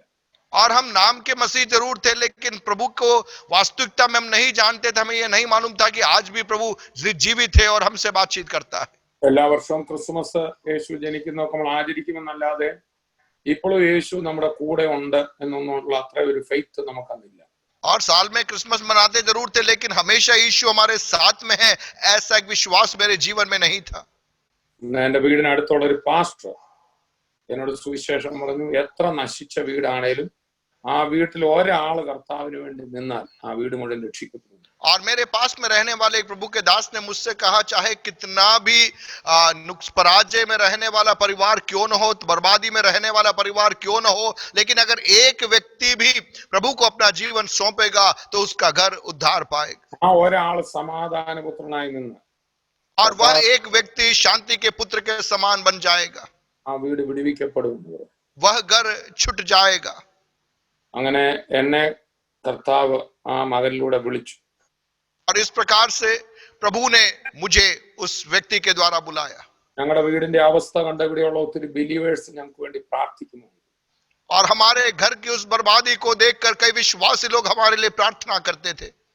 നിങ്ങൾ പ്രശ്നത്തിലിരിക്കുന്നവർക്ക് വേണ്ടിയൊക്കെ പ്രാർത്ഥിക്കാമെങ്കിൽ കർത്താവ് അവരെ സന്ദർശിക്കും. आपके आसपास जो लोग समस्या में रहते हैं, यदि आप उनके लिए प्रार्थना करेंगे तो प्रभु उनसे मुलाकात लेगा। നിങ്ങൾ അവരുടെ അടുക്ക പോയി സുവിശേഷം പറയണം. आपको उनके पास जाकर सुसमाचार बताना है। ആ മനുഷ്യൻ എന്റെ അടുക്കൽ സുവിശേഷം പറഞ്ഞില്ലായിരുന്നെങ്കിൽ ഇന്ന് ഈ വീട് കാണത്തില്ല. यदि वो व्यक्ति उस दिन आकर मुझको सुसमाचार नहीं सुनाया होता तो आज यह घर नहीं रहता। ഞങ്ങളുടെ വീട്ടിൽ ഒരു സമാധാനം ഇല്ലായിരുന്നു. എന്നും വഴക്കും. ഈ സമയത്ത് വൈകുന്നേരങ്ങളിൽ നാട്ടുകാരൊക്കെ ഓടിക്കൂടി ഞങ്ങൾ തമ്മിലുള്ള വഴക്കും അലോക്യം കേൾക്കാം. और हमारे घर की हालात ये थी कि शाम के समय लड़ाई झगड़े होते थे और आस पड़ोस के लोग इकट्ठा हो जाते थे। ഞങ്ങളുടെ വീട്ടിൽ ആത്മഹത്യാ ശ്രമങ്ങൾ നടന്നിട്ടുണ്ട്. हमारे घर में आत्महत्या का श्रम हम लोगों ने किया। ഞങ്ങള് ഒത്തിരി ക്രിസ്ത്യൻ പിൽഗ്രിമേജ് ഈ തീർത്ഥാടന സ്ഥലങ്ങളിലൊക്കെ പോയി വിടുതലിന് വേണ്ടി. और हम कई ऐसे मसीह तीर्थ स्थानों में भी लोगों के कहने पे गए कि वहां जाकर कुछ छुटकारा मिल जाए। കൂടാതെ പല മന്ത്രവാദികളുടെ ഒക്കെ അടുക്കൽ പോയിട്ടുണ്ട്. और कई जादू टोना करने वालों के पास में भी हम गए हैं, പറ്റിയില്ല. लेकिन कोई भी हमें छुड़ा नहीं पाया। അങ്ങനെ ഇരിക്കുമ്പോൾ ആണ് ഈ ദൈവദാസൻ പറഞ്ഞത്, ഒന്നും ഓടി നടക്കണ്ട, യേശു അടുക്ക വരും. और ऐसे समय में इस प्रभु के दास ने कहा, आपको कहीं भागने की जरूरत नहीं है, यीशु आपके करीब आएगा। എന്നെ പോലെ ഒരു പാപിയുടെ അടുക്കൽ, മദ്യപാനിയുടെ അടുക്കൽ യേശു വരുമോ? मैंने सोचा, मेरे समान एक पापी, एक नशाखोर व्यक्ति के पास में क्या यीशु आएगा? അന്ന് രാത്രി ഒരു പരീക്ഷണാർത്ഥം ഞാൻ പ്രാർത്ഥിച്ചു. और उस रात परखने के लिए मैंने प्रार्थना किया। വലിയ വിശ്വാസമൊന്നും എനിക്കുണ്ടായിരുന്നില്ല. मेरे अंदर कोई बड़ा विश्वास नहीं था। അത് ഒരു പക്ഷേ ഈ പാസ്റ്റർ പറഞ്ഞത് ശരിയായിരിക്കും. और हो सकता है ये पास्टर ने बोला वो सच हो। പണത്തിന് ഞങ്ങളെ സഹായിക്കാൻ പറ്റിയില്ല. धन हमारी मदद नहीं कर पाया। പ്രശ്നങ്ങൾ വന്നപ്പോൾ മനുഷ്യർ പലരും അകന്നു. समस्याएं आई तो कई लोग हमें छोड़ के चले गए। ആശുപത്രികൾക്ക് സഹായിക്കാൻ പറ്റുന്നില്ല. अस्पताल हमारी सहायता नहीं कर पा रहा। കുറച്ചൊക്കെ ബൈബിള് എനിക്കറിയാമായിരുന്നു. मुझे थोड़ा बहुत बाइबल मालूम था। ഞാൻ ഇനി ഈ യേശു സത്യമാണെങ്കിൽ യേശുവിനെ സഹായിക്കാൻ പറ്റും. मैंने सोचा, अगर यीशु सच्चा है तो वह मेरी मदद कर सकता है। പക്ഷേ ഈ ബൈബിളും ഒരു കഥയാണെങ്കിൽ ഇതെല്ലാം നമ്മുടെ ഒരു വിധിയാണെന്ന് കരുതി. लेकिन बाइबल अगर एक कहानी है तो यह हमारी किस्मत है, ऐसा मैं सोचूंगा। ഒന്ന് നോക്കിക്കളയാം, യേശു ഉണ്ടോ ദൈവം ഉണ്ടോ എനിക്ക് ഉറപ്പില്ല. मुझे इतना भरोसा नहीं था, लेकिन फिर भी मैंने कहा चलो देखते, परख कर देखते प्रभु है कि नहीं, यीशु है कि नहीं। ഞാൻ ഇങ്ങനെ പ്രാർത്ഥിച്ചു. 84 और 1984 की बात है, मैंने प्रार्थना किया। ആ രാത്രിയിൽ ഒരു 10 മണി ഞാൻ എന്റെ കട്ടിലിനടുക്കൽ മുട്ടുകുത്തിക്കൊണ്ട് വർഷങ്ങൾക്ക് ശേഷം ഞാൻ പ്രാർത്ഥിച്ചു. और मेरे घर के अंदर मेरे कमरे में घुटने टेकर कई सालों के बाद में मैंने उस रात प्रार्थना किया. ഇതായിരുന്നു എന്റെ പ്രാർത്ഥന. मेरी प्रार्थना यह थी, ദൈവമേ, ദൈവം എന്നൊരാളുണ്ടോ? परमेश्वर, क्या परमेश्वर करके कोई है? ദൈവത്തോട് ആരെങ്കിലും അങ്ങനെ ചോദിച്ചിട്ടുണ്ടോ എന്ന് എനിക്കറിയത്തില്ല. ഞാൻ ചോദിച്ചു, ദൈവമേ താങ്കൾ ഉണ്ടോ? और मुझे नहीं मालूम किसी ने ऐसा सवाल किया कि नहीं किया, लेकिन मैंने क्या, परमेश्वर तू है क्या? ഇങ്ങനെ ദൈവത്തിന്റെ പുത്രൻ ഈ ഭൂമിയിൽ മനുഷ്യനായി വന്നെന്ന് ഈ ബൈബിളിൽ എഴുതി വെച്ചിരിക്കുന്നത് ശരിയാണോ അതോ വല്ലവരും എഴുതി ഉണ്ടാക്കിയ കഥയാണ്? और मैंने कहा कि इस वचन के अंदर लिखा है कि परमेश्वर का पुत्र यीशु मसीह संसार में आया, क्या यह सच्ची बात है या किसी के द्वारा लिखी हुई काल्पनिक कहानी है? ഞാൻ സകല മന്ത്രവാദികളെടുത്തും മറ്റും എല്ലാം പരീക്ഷിച്ചു. ഇനി യേശു, ഈ ബൈബിളിലെ യേശു ഉണ്ടെങ്കിൽ അങ്ങേക്ക് എന്നെ വിടുവിക്കാൻ പറ്റും. और मैंने कहा कि मैंने कई जादू मंत्र करने वालों के पास में गया, लेकिन कोई मेरी मदद नहीं कर पाया. लेकिन इस बाइबल के अंदर का यीशु सच्चा है, तो आप मेरी मदद कीजिए. ഇങ്ങനെ ഞാൻ പ്രാർത്ഥിച്ചതും എന്റെ മുറിക്കകത്തേക്ക് ഒരു സ്നേഹവാനായ ഒരാള് നടന്നു വരുന്ന ഒരു അനുഭവം എനിക്കുണ്ടായി. और जैसे मैंने ये प्रार्थना की, मैंने मेरे कमरे में अनुभव किया कि प्रेम से भरा हुआ एक व्यक्ति मेरे कमरे के अंदर आ रहा है. എന്റെ ഉള്ളിലേക്ക് ഒരു പ്രത്യേക അനുഭവം ഉണ്ടായി. मेरे दिल के भीतर एक विशेष अनुभव मैंने पाया. ഞാനങ്ങ് പൊട്ടിക്കരയാൻ തുടങ്ങി. मैं रोने लगा. അന്ന് രാത്രിയില് എന്റെ വീട്ടിൽ ഒരു അത്ഭുതം നടക്കുവോ സൗഖ്യമുണ്ടാവുകയോ ഒന്നും ചെയ്തില്ല. उस रात मेरे घर में कोई आश्चर्यकर्म या चंगाई नहीं हुई, പക്ഷേ എന്റെ ഉള്ളിൽ ഒരു വലിയ അത്ഭുതം ആരംഭിച്ചു. लेकिन मेरे अंदर एक बड़ा अद्भुत था.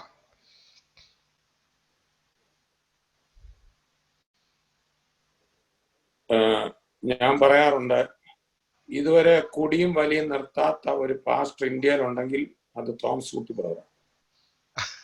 और मैं अगर कहूं कि अभी तक शराब पीना बंद किया हुआ या शराब और बीड़ी सिगरेट पीने वाला कोई व्यक्ति है जिसने बंद नहीं किया, तो वो पास्टर थॉमस कुट्टी है.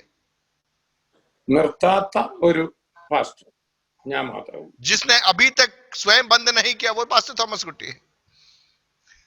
പക്ഷെ അത് രണ്ടും എന്നെ നിർത്തിയിട്ടാണ് പോയി. लेकिन वो सारी बातें मुझे रोक कर वे चली गई.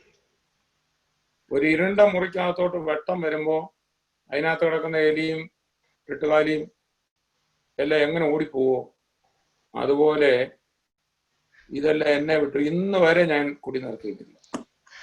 आप देखिए, जैसे एक अंधकार के कमरे के अंदर रोशनी आ जाती है तो चूहे और कीड़े मकोड़े अपने आप भाग जाते हैं, वैसे मेरे जीवन के अंदर हुआ. और जब यीशु उस दिन मेरे जीवन में आया, ये सब बातें मुझे छोड़ के चले गई, मैंने इनको नहीं छोड़ा. हालेलुया. इसलिए मेरे गीत गाया, इसलिए मैंने गीत गाया, मेरा जीवन बदल गया.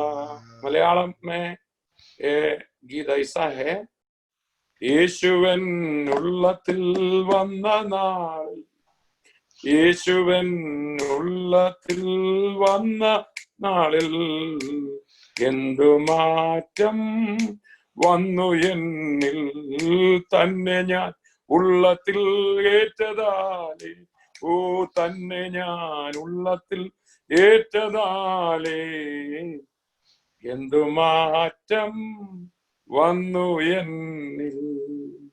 Jesus. Praise the Lord. Hallelujah. Hallelujah.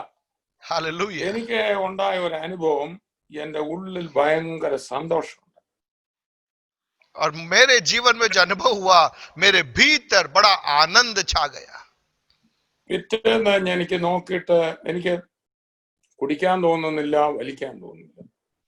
और दूसरे दिन न मुझे शराब पीने की इच्छा हो रही है, न मुझे सिगरेट पीने की इच्छा हो रही है. പിന്നെ എന്റെ വായെടുത്താൽ അഴുക്ക് വാക്കുകളും കോപവും എനിക്ക് വരത്തുള്ളായിരുന്നു. मेरे मुख से पहले क्रोध और गंदी बातें निकलती थी, പക്ഷെ എന്റെ നാവിൽ നിന്ന് ശാന്തമായ നല്ല വാക്കുകൾ വരാൻ.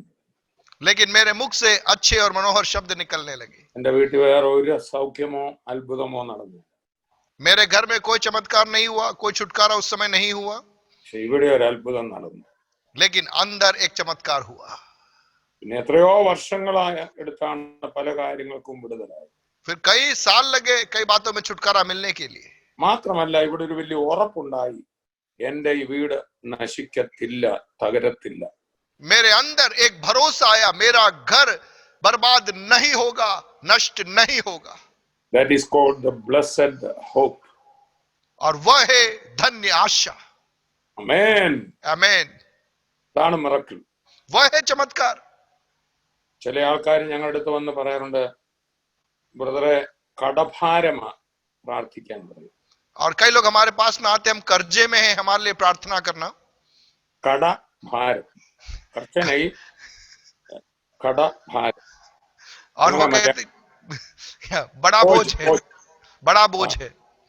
അങ്ങനെ കടത്തിന്റെ ഈ कर्जे का हिंदी कर्जा बोलते हैं उसको, उधार, कर्जे का भार, कर्जे का बोझ है। അപ്പം ഞങ്ങൾ പറയും ആദ്യം ബോജ് മാറാൻ പ്രാർത്ഥിക്കാം, കടം അതിന്റെ കൂടെ മാറിക്കോളും. और हम कहते हैं कि पहले बोझ हटने के लिए प्रार्थना करते, पहले वो हटेगा, इसके बाद कर्जा चला जाएगा। അതാണ് എന്റെ, वह है उसका सही तरीका। കർത്താവ് ആദ്യം നമുക്ക് തരുന്നത് സമാധാനം. सबसे पहले जो प्रभु हमें देता है वह है शांति। അതുകൊണ്ടാണ് ജയിലിൽ കിടന്ന പൗലൂസ് പറയുന്നത് സന്തോഷിപ്പീൻ. और इसीलिए कारागृह में पड़ा हुआ पौलुस कहता आनंदित रहो।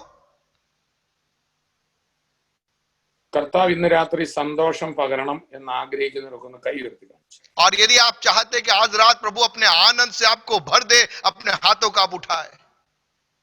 സോറി, ആർക്കും കർത്താവ് ഇന്ന് രാത്രി ആനന്ദം പകരുകയില്ല. आज प्रभु किसी को भी आनंद नहीं देने जा रहा। അത് നിങ്ങളുടെ അകത്ത് തന്നുപോയി, ഇനി എവിടുന്നാ തരുന്നത്? वो पहले से दिया हुआ है, अब कहां से लाके देगा? ഇനി നിങ്ങൾ സന്തോഷിപ്പീൻ എന്നാ എഴുതിയിരിക്കുന്നു. वहां लिखा है कि तुम आनंदित रहो। സ്വർഗത്തിലെ ആനന്ദം എല്ലാം കൂടെ ഒരാളുടെ അകത്ത് വെച്ചു. ആ അദ്ദേഹത്തിന്റെ പേരാണ് യേശു. എന്നിട്ട് ആ യേശുവിനെ നിങ്ങളുടെ അകത്ത് വെച്ചു. ഇനിയും അവിടെ ഇരിപ്പില്ല. और स्वर्ग का पूरा आनंद एक व्यक्ति के अंदर रख दिया, उसका नाम है यीशु, और उस यीशु को आपके अंदर रख दिया है। ഇനി ആനന്ദം എന്താ പറഞ്ഞാൽ അവിടെ ഇരിപ്പില്ലെന്നേ. अब आप आनंद दे दो बोलो, वहां नहीं है, वो तो आपके अंदर है। ഇനി it is your duty, it is your choice to decide whether you rejoice or whether you be depressed. अब ये आपका चुनाव है, क्या आप आनंद मनाना चाहते हैं या दुख में जीवन बिताना चाहते हैं। ഞാൻ തീരുമാനിച്ചു സന്തോഷിക്കാൻ. मैंने निर्णय लिया कि मैं अब आनंद में ही रहूंगा। ഞാൻ എഴുതിയ ഒരു പാട്ട് പാടാം. मैंने लिखा हुआ एक गीत गाऊं। ദുഃഖിപ്പാൻ എനിക്ക് മനസ്സില്ല, സങ്കടപ്പെട്ടിടാൻ തയ്യാറില്ല. दुखित रहने के लिए मेरा मन नहीं है, क्लेश में रहने का मेरा इरादा नहीं है। വീണ്ടും ജനിച്ചൊരു ദൈവ പൈതലിന്റെ ജന്മാവകാശമേ സന്തോഷം. और दोबारा जन्म लिए हुए एक प्रभु के बच्चे का जन्म सिद्ध अधिकार है आनंद। എനിക്കിപ്പോ മനസ്സില്ല ദുഃഖിക്കാൻ. अब मेरा मन ही नहीं है दुख मनाने के लिए। നിങ്ങൾ ദുഃഖിക്കാൻ തയ്യാറായിട്ടിരിക്കുകയാണ്, പിശാച് നിങ്ങളുടെ തലയിലോട്ട് എല്ലാ ദുഃഖവും കൊണ്ടുവരും. यदि आप दुख मनाने के लिए बैठे तो शैतान लाके पूरा दुख का कटोरा आपके ऊपर डाल देगा। പക്ഷെ പ്രതിസന്ധിയിലും നിങ്ങളുടെ അകത്തിരിക്കുന്ന ആത്മാവിനെ ഉപയോഗിച്ച് നിങ്ങൾ സന്തോഷിച്ചാൽ നിങ്ങൾ ഇരിക്കുന്നിടം വിടുതലാണ്. लेकिन आपके विरोध के मध्य में, चुनौती के मध्य में, आपके अंदर आनंद का जो अभिषेक है उसका इस्तेमाल करके आप आनंद मनाना आरंभ करोगे। आप जहां पर हो वहां पर छुटकारा प्रकट होने लगेगा। പ്രശ്നം തീർന്നിട്ട് സന്തോഷിക്കാൻ ആരെ കൊണ്ടും ലോക മനുഷ്യരെ കൊണ്ടും. देखिए, समस्याएं समाप्त होने के बाद में आनंद मनाएंगे कभी नहीं हो पाएगा। പ്രശ്നത്തിനകത്തും തുള്ളിച്ചാടുന്നവരാണ് നിങ്ങൾ ഞാൻ. लेकिन समस्याओं के भी भीतर आनंद मनाने वाले हैं मैं और आप। ഈ ഭാരം എന്ന് പറയുന്നത് പിശാചിന്റെ ഭരണമാണ്. और ये बोझ या ये जो भार जो हम कहते हैं वो बेसिक आधार वह मूलतः शैतान का राज्य है। സമാധാനവും സന്തോഷവും എന്ന് പറയുന്നത് ദൈവ രാജ്യമാണ്, ദൈവത്തിന്റെ ഭരണമാണ്. शांति और आनंद परमेश्वर का राज्य है। ആ ദൈവരാജ്യം നമ്മൾ ആസ്വദിച്ചാൽ മതി, ബാക്കിയെല്ലാം നമുക്ക് പുറകെ വരും. और उस परमेश्वर के राज्य का आनंद हम उठाना आरंभ करेंगे, बाकी बातें हमारे पीछे हमारा अनुसरण करके आएगी। പലപ്പോഴും ഞാൻ കണ്ടുള്ളത് രക്ഷിക്കപ്പെടുന്നതിന് മുമ്പ് ഒന്ന് ചിരിക്കുകയും ചെയ്യുമായിരുന്നു. और कई बार मैं देखता हूं कि उद्धार पाने से पहले थोड़ा हंसते मुस्कुराते थे, അപ്പൊ വിശ്വാസി ആയപ്പോഴത്തേക്കിനും ഒട്ടും ചിരിക്കുകയില്ല. विश्वासी बनने के बाद में बिल्कुल भी आप मुस्कुराते नहीं हो। ശുശ്രൂഷയിലായപ്പോ ആ ചിരിയും കൂടെ പോയി. थोड़ा और सेवक बन गए, वो थोड़ी बहुत हंसी थी वो भी चली गई, ഭയങ്കര ഗൗരവമായിരിക്കും. बिल्कुल गंभीर मुद्रा में रहते आप, പിന്നെ അങ്ങോട്ട് ചെന്ന് തിരിഞ്ഞു പോലും നോക്കുക. इधर उधर भी आप देखोगे नहीं. പിന്നെ ക്രിസ്ത്യാനിറ്റി അതല്ല. मसीहत वह नहीं है. സർവ്വജനത്തിനും ഉണ്ടാവാനുള്ള മഹാസന്തോഷമെന്നാണ് ഇതിന് പേര് വിളിച്ച്. और उसका नाम ही है कि सब लोगों के ऊपर प्रकट होने वाला കോട്ടയത്ത് വലിയൊരു महाआनंद. ഉണർവുണ്ടായി 1997. और 1997 में केरल में कोटे में एक बड़ी ഈ जागृति हुई. പ്രശ്നങ്ങളെല്ലാം എന്റെ വീട്ടിലെ അന്നും തീർന്നിട്ടില്ല. मेरे घर की समस्याएं उस समय समाप्त नहीं हुई നമ്മുടെ थी. മെയിൻ പാസ്റ്റർ അന്ന് തളർന്നു പോയിട്ട് സൗഖ്യമായിട്ട് 1 കോടിയിലധികം രൂപ കടമാണ്. और हमारे जो मुख्य पासवान थे वे लकवाग्रस्त हुए थे, उनको प्रभु ने चंगा किया, लेकिन 1 करोड़ से अधिक के कर्जे में थे उस समय वो. അപ്പം ഞങ്ങളുടെ കൂടെ വന്നവരെല്ലാം ദാവീദിന്റെ കൂടെ പോലെ കടമുള്ളവർ, ഞെരുക്കമുള്ളവർ, പ്രശ്നക്കാരും ഒക്കെ ഞങ്ങളോട് പ്രാർത്ഥിക്കണം. और हमारे साथ में आए हुए सारे लोग, जैसे दाऊद के साथ में जो भगोड़े लोग थे, वैसे कर्जे वाले लोग, समस्या वाले लोग, ये सारे लोगों की भीड़ हमारे साथ में थी. അവിടെ ഒരു ഹോള് വാടകയ്ക്ക് എടുത്ത് ഇങ്ങനെ പരിശുദ്ധാത്മാവിൽ നിറഞ്ഞ് തുള്ളിച്ചാടും. और हम सब लोग मिलकर वहां पे एक हॉल किराए में लेकर आत्मा में भरकर हम आनंद करते, नृत्य करते. അപ്പൊ ഇവർക്കെല്ലാം വീട്ടിൽ ചെന്നാലും ബ്ലേഡുകാരൊക്കെ വന്നവരെ പിടിച്ചോണ്ട് പോകാൻ സാധ്യതയുണ്ട്. അല്ലെങ്കിൽ അതുകൊണ്ട് അവരെല്ലാം പ്രാർത്ഥനയ്ക്ക് വന്ന് അത്ര നേരമെങ്കിലും തുള്ളിച്ചാടാവല്ലോ എന്നും കൊണ്ട് വരും. और ये जो लोग सब कर्जे लिए हुए लोग थे, घर जाते ही पैसा मांगने वाले आ जाएंगे, इस चक्कर में वे यहीं पर सोचते थे कि आराधना भवन में हम कम से कम आनंद कर सकते हैं, इसलिए यहाँ पे रुक के वे आनंद करते थे. അതുപോലെ ഞങ്ങൾ ക്രിസ്തുവിൽ ആനന്ദിക്കുന്ന കാര്യമൊക്കെയാ പ്രസംഗിക്കുന്നത്. और हमारा प्रचार भी होता है कि मसीह में आनंदित रहना है. പിശാച് കണ്ണൂരിട്ട് നിൽക്കാന്നൊന്നും ഞങ്ങളോട് പറയത്തില്ല. അതിലും ഭയങ്കര ഉരുട്ടി അവര് നിൽക്കുക. പിന്നെ അതുകൂടെ പിന്നെയും പറഞ്ഞ അവര് പേടിച്ചു പോയി. हम उनको ये नहीं कहते थे कि शैतान तुमको भी खा जाएगा, क्योंकि वैसे डर के मारे वो लोग खड़े थे, तो हम उतनी बात सिखाते थे उनको. അവിടുന്ന് പിശാച് ഇങ്ങോട്ട് വരുന്നു, ഇവിടുന്ന് പിശാച് ഇങ്ങോട്ട് വരുന്നു, ഇതൊന്നും അവിടെ പറയത്തില്ല. और हम ये नहीं कहते कि शैतान दाएं से आएगा, शैतान बाएं से आएगा, ये नहीं बोल रहे थे हम. യേശു കല്ലറയെ പൊട്ടിച്ചു. हम कहते थे कि यीशु आपके बंधनों से आपको मुक्त करता है. ദേവദാസന്മാർ പ്രാർത്ഥിച്ചപ്പോൾ അടിത്തറകൾ ഇളകി. और हम कहते हैं कि प्रार्थना जब लोगों ने करी तो नींवें हिल उठी. അപ്പൊ ഈ വന്ന വിശ്വാസികൾക്കെല്ലാം അവർക്ക് വിശ്വാസവും ഞങ്ങളുടെ അടിത്തറ ഇളവായിരിക്കുന്നതുകൊണ്ട് അവരും തുള്ളിച്ചാടി സ്തുതിക്കുക. और इन लोगों के भी अंदर विश्वास आए कि हम भी प्रार्थना करेंगे, नींवें हिल उठेगी, वो भी उत्साह से आनंद से प्रार्थना करने लगे. അങ്ങനെ തുള്ളിച്ചാടി സ്തുതിച്ചവരുടെ എല്ലാം കെട്ടുകളെല്ലാം പൊട്ടാൻ തുടങ്ങി. और ऐसे वे आनंदित रहने लगे, स्तुति करने लगे, एक एक करके बंधनों से लोग आजाद होने लगे. അങ്ങനെ കോട്ടയത്തുണ്ടായ റിവൈവൽ ഒരു ജോയ് റിവൈവലാണ്. सो कोटे में जो जागृति हुई थी वो एक आनंद की जागृति थी. നാട്ടുകാരെല്ലാം വരാൻ തുടങ്ങി. ഇവരുടെ ഇത്രയും ഈ പ്രശ്നമുള്ള ഇവരെല്ലാം കൂടി തുള്ളിച്ചാടുന്നു. और आस पड़ोस के लोग आने लगे, अरे इतनी समस्याओं में रहने वाले लोग ये कैसे आनंद में उत्सव मना रहे हैं. അങ്ങനെ 6 പേരിൽ തുടങ്ങിയ മീറ്റിംഗിലേക്ക് 2 കൊല്ലം കൊണ്ട് 25,000 പേര് വന്ന് തുള്ളിച്ചാടാൻ. और 6 लोगों से आरंभ हुई वो कलीसिया 2 साल के अंदर 20,000 से अधिक लोग वहां एकत्रित होने लग गए. ക്രിമിനലുകളൊക്കെ രൂപാന്തരപ്പെടുന്നു. और जीवन बदलने लगे. ഭയങ്കര മദ്യപാനികളൊക്കെ കുടി നിർത്തുന്നു. और कई शराबी लोग शराब बंद करने लगे. കാരണം ഒരു ദിവസം കുടിക്കണേ അവർക്ക് 1000 രൂപ വേണം. क्योंकि एक दिन शराब पीने के लिए 1000 रुपये चाहिए. ഞങ്ങൾ അടിക്കുന്ന സാധനം ഫ്രീ അല്ലേ, അത് അവര് അടിച്ചാലും തുള്ളിച്ചാടിക്കും. പുതു വീഞ്ഞെന്ന് പറയും. और जो हम पी रहे हैं वो तो मुफ्त में मिलता है, वो नया दाखरस है, और वो पीकर वे आनंद मनाने लग गए. അവരെ അടിക്കുന്നതിനേക്കാൾ കിക്കാണ് ഞങ്ങൾ അടിക്കുന്നത്. और उनसे अधिक हम आनंद के नशे में रहने लग गए. അവര് 15 മിനിറ്റ് ആ സാധനം അടിച്ചേച്ച് തുള്ളിയാ താഴെ കിടക്കും. ഞങ്ങൾ അരമണിക്കൂർ ആരാഴ്ച, പിന്നെ 2 മണിക്കൂർ, പിന്നെ 5 മണിക്കൂർ തുള്ളിച്ചാടുക. നീരുന്നില്ല, ഭയങ്കര സന്തോഷ. ജീവജല നദി ഒഴുകുകയല്ലേ. സ്തോത്രം. और वे लोग शराब पीने के बाद में आधा घंटा शराब के नशे में रह के फिर सड़क में पड़े रहते, लेकिन हम आत्मा के नशे में जब हम आराधना करने लगते, उछलने कूदने लगते, आधा घंटे के बाद में और उत्साह होता, और आनंद आता, और हम इस प्रकार से आनंद के अतिरेक में भरकर हम प्रभु की महिमा करते रहे. ഭയങ്കര അത്ഭുതങ്ങൾ നടക്കാൻ തുടങ്ങി. और बड़े चमत्कार अपने आप होने लगे. മുടന്തന്മാരൊക്കെ എഴുന്നേറ്റ് നടക്കാൻ തുടങ്ങി. लंगड़े लोग अपने आप उठ के चलने लग गए. ഞങ്ങളുടെ ബെന്നി ബ്രദറിന്റെ മോന് 2 കണ്ണും കാണാൻ മേലാതെ കുഞ്ഞുണ്ടായി. അത് ഈ और हमारे एक भाई थे बेन्नी, उनके बच्चा हुआ जिसकी दोनों आंखें अंधी थी. ആ കുഞ്ഞിന്റെ കണ്ണ് കർത്താവ് തുറന്നു. उस बच्चे की आंखें प्रभु ने खोल दी. അപ്പൊ ഞങ്ങള് ഈ തുള്ളിച്ചാടി ആരാധിക്കുന്ന മധ്യത്തിൽ ഭാരത്തോടെ വരുന്നവരെല്ലാം വിടുതലാകുക. और हम इस प्रकार से नृत्य कर रहे, आराधना कर रहे, बोझ के साथ में आने वाले लोग अपने आप छुटकारा पा रहे. പട്ടണത്തിലെ അറിയപ്പെട്ട ക്രിമിനലുകളൊക്കെ ഒരു മാനസാന്തരപ്പെട്ടു. और उस नगर के बड़े बड़े अपराधी लोग वहां पर आकर मन फिराने लग गए. അനേക അക്രൈസ്തവര് ആയിരക്കണക്കിന് പേര് വന്ന് യേശുവിൽ വിശ്വസിച്ചു. और हजारों की संख्या में गैर मसीह लोग इकट्ठा होने लगे और उन्होंने यीशु पर विश्वास किया. ഇന്ന് ആ ഉണർവ് ലോകത്തിലെല്ലാം വ്യാപരിച്ചുകൊണ്ടിരിക്കുക.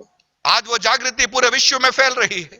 അതുകൂടാതെ മറ്റൊരു ഉണർവ് അരുണാചൽ പ്രദേശിൽ കൃപയാൽ ഞങ്ങളെ ബന്ധപ്പെട്ടുണ്ടാകുവാനിടയായി. और उसी के साथ में अरुणाचल प्रदेश में एक जागृति प्रभु ने दी. അതെല്ലാം പറയാൻ ഇന്ന് എനിക്ക് സമയമില്ല.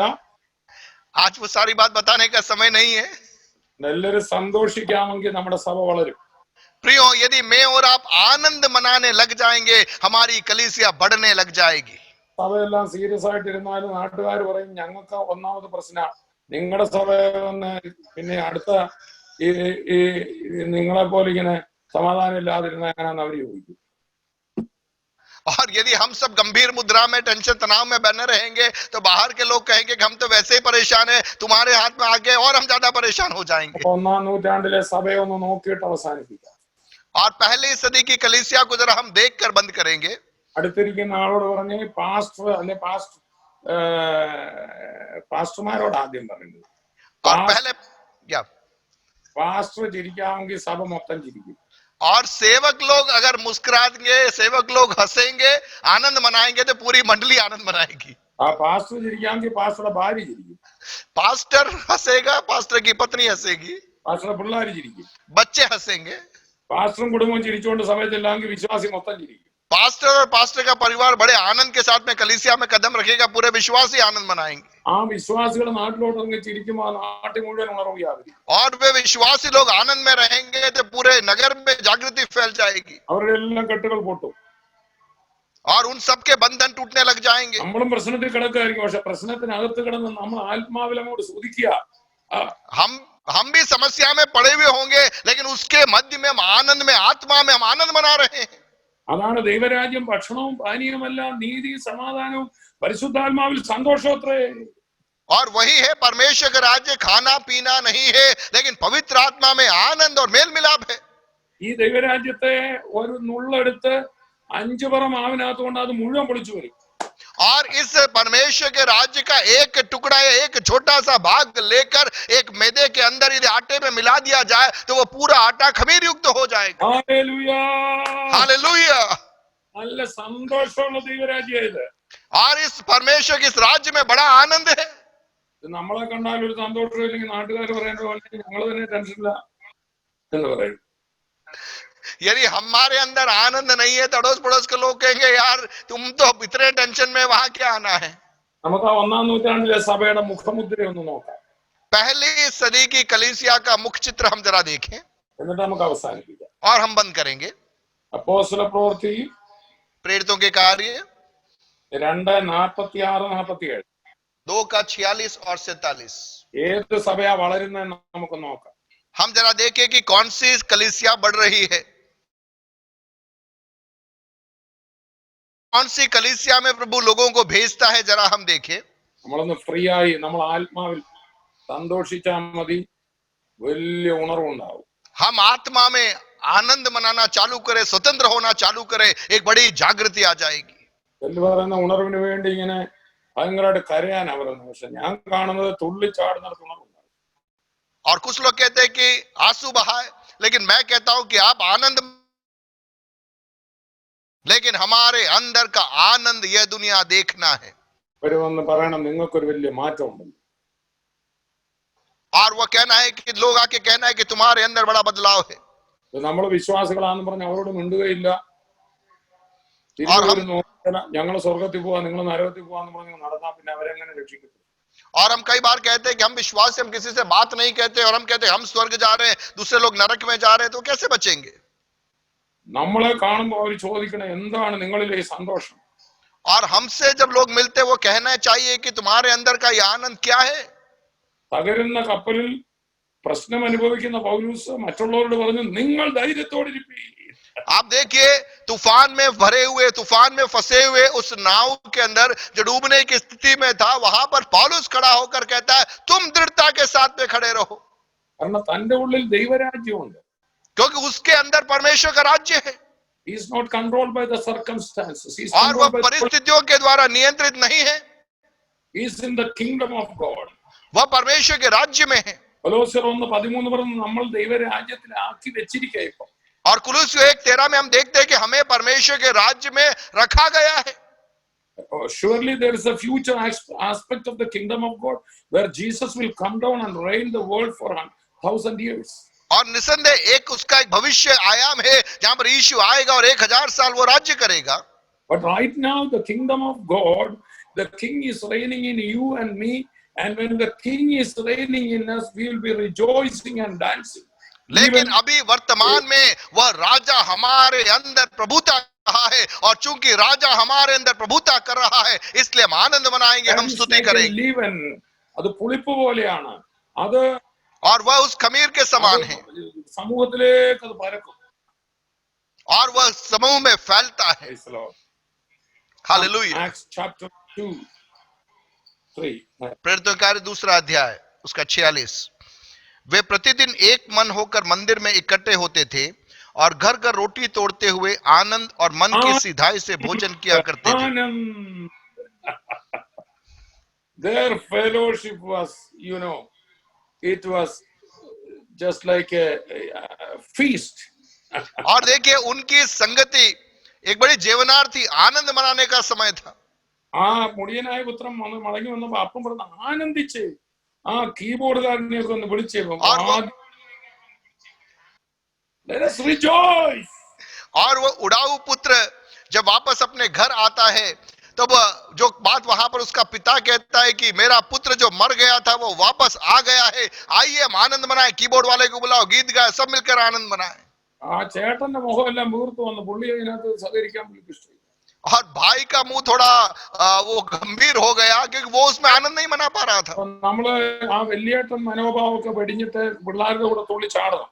और उस बड़े भाई की मानसिकता को छोड़कर हमें छोटों के साथ में आनंद मनाने के लिए तैयार होना है। യേശു പാടി സ്തുതിച്ച് ഹോശന്ന പറഞ്ഞ കുഞ്ഞുങ്ങളുടെ കൂടെ അത് കേട്ടപ്പം കർത്താവ് ആലയത്തിനകത്ത് വെച്ച് രോഗികളെ സൗഖ്യമാക്കി। और यीशु मसीह जब हम देखते हैं कि वहां पर उन बच्चे जब स्तुति कर रहे थे, वहां पर मंदिर के भीतर उसने लोगों को चंगा करना आरंभ किया। വീണുപോയ ദാവീദിന്റെ കൂടാരത്തെ ഞാൻ നിവർത്തുമെന്ന, और दाऊद की गिरी हुई झोपड़ी को मैं पुनः स्थापित करूंगा, ऐसा उसने कहा। ദാവീദിന്റെ കൂടാരത്തിൽ നൃത്തവും ജയഘോഷവുമാണ്। और दाऊद के तंबू के अंदर नृत्य और आनंद है। അവിടെ കാളയുടെ ഒന്നും അമർന്ന ഒച്ചയൊന്നുമില്ല।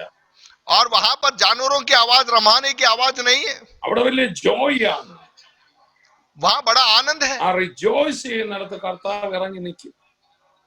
और जब वहां पर आनंद होता है, वहां पर प्रभु उतर आता है। എന്നെ കേൾക്കുന്ന പലർക്കും പല പ്രശ്നം കാണും।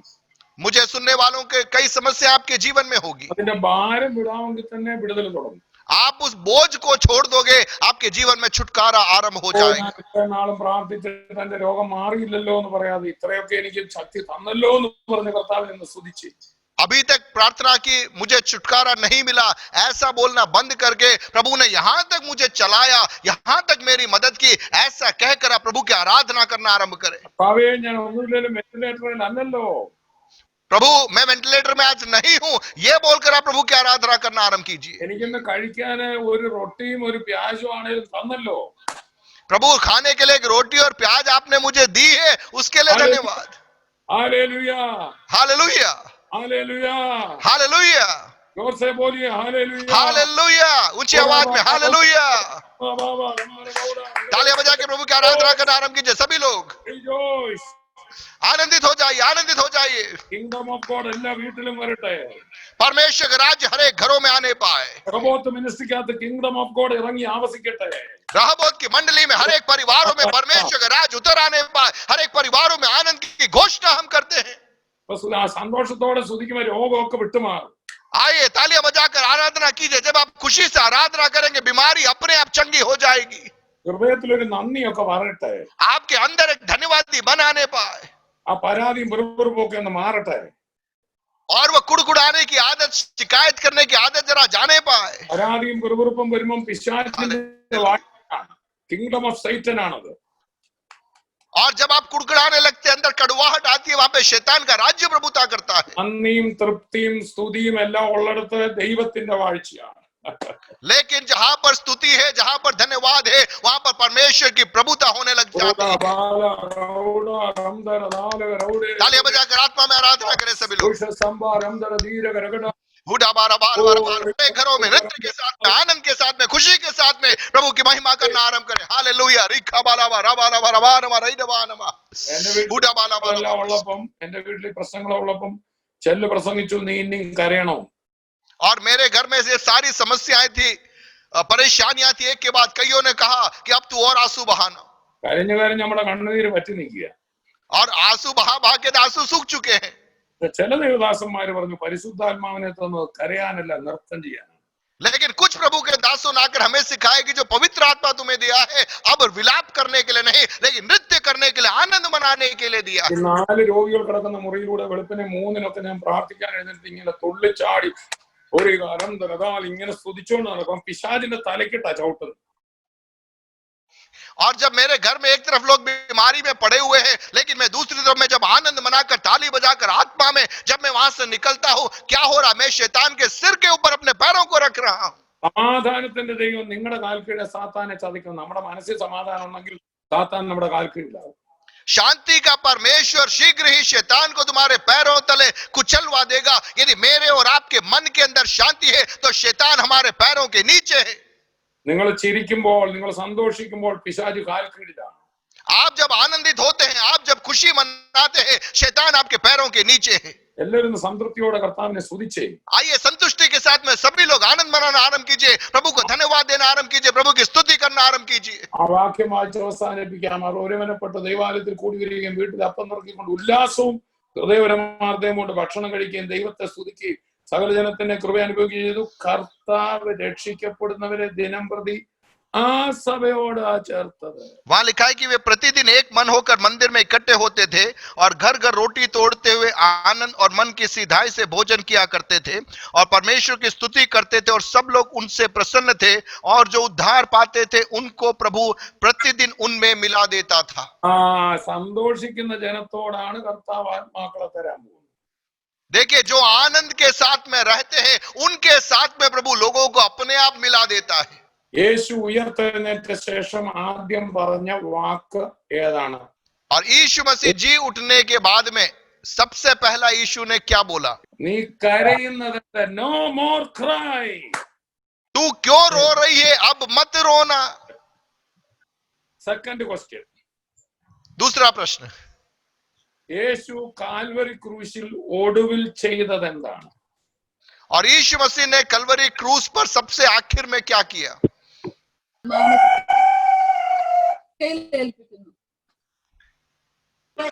കരഞ്ഞു, മരിച്ചു.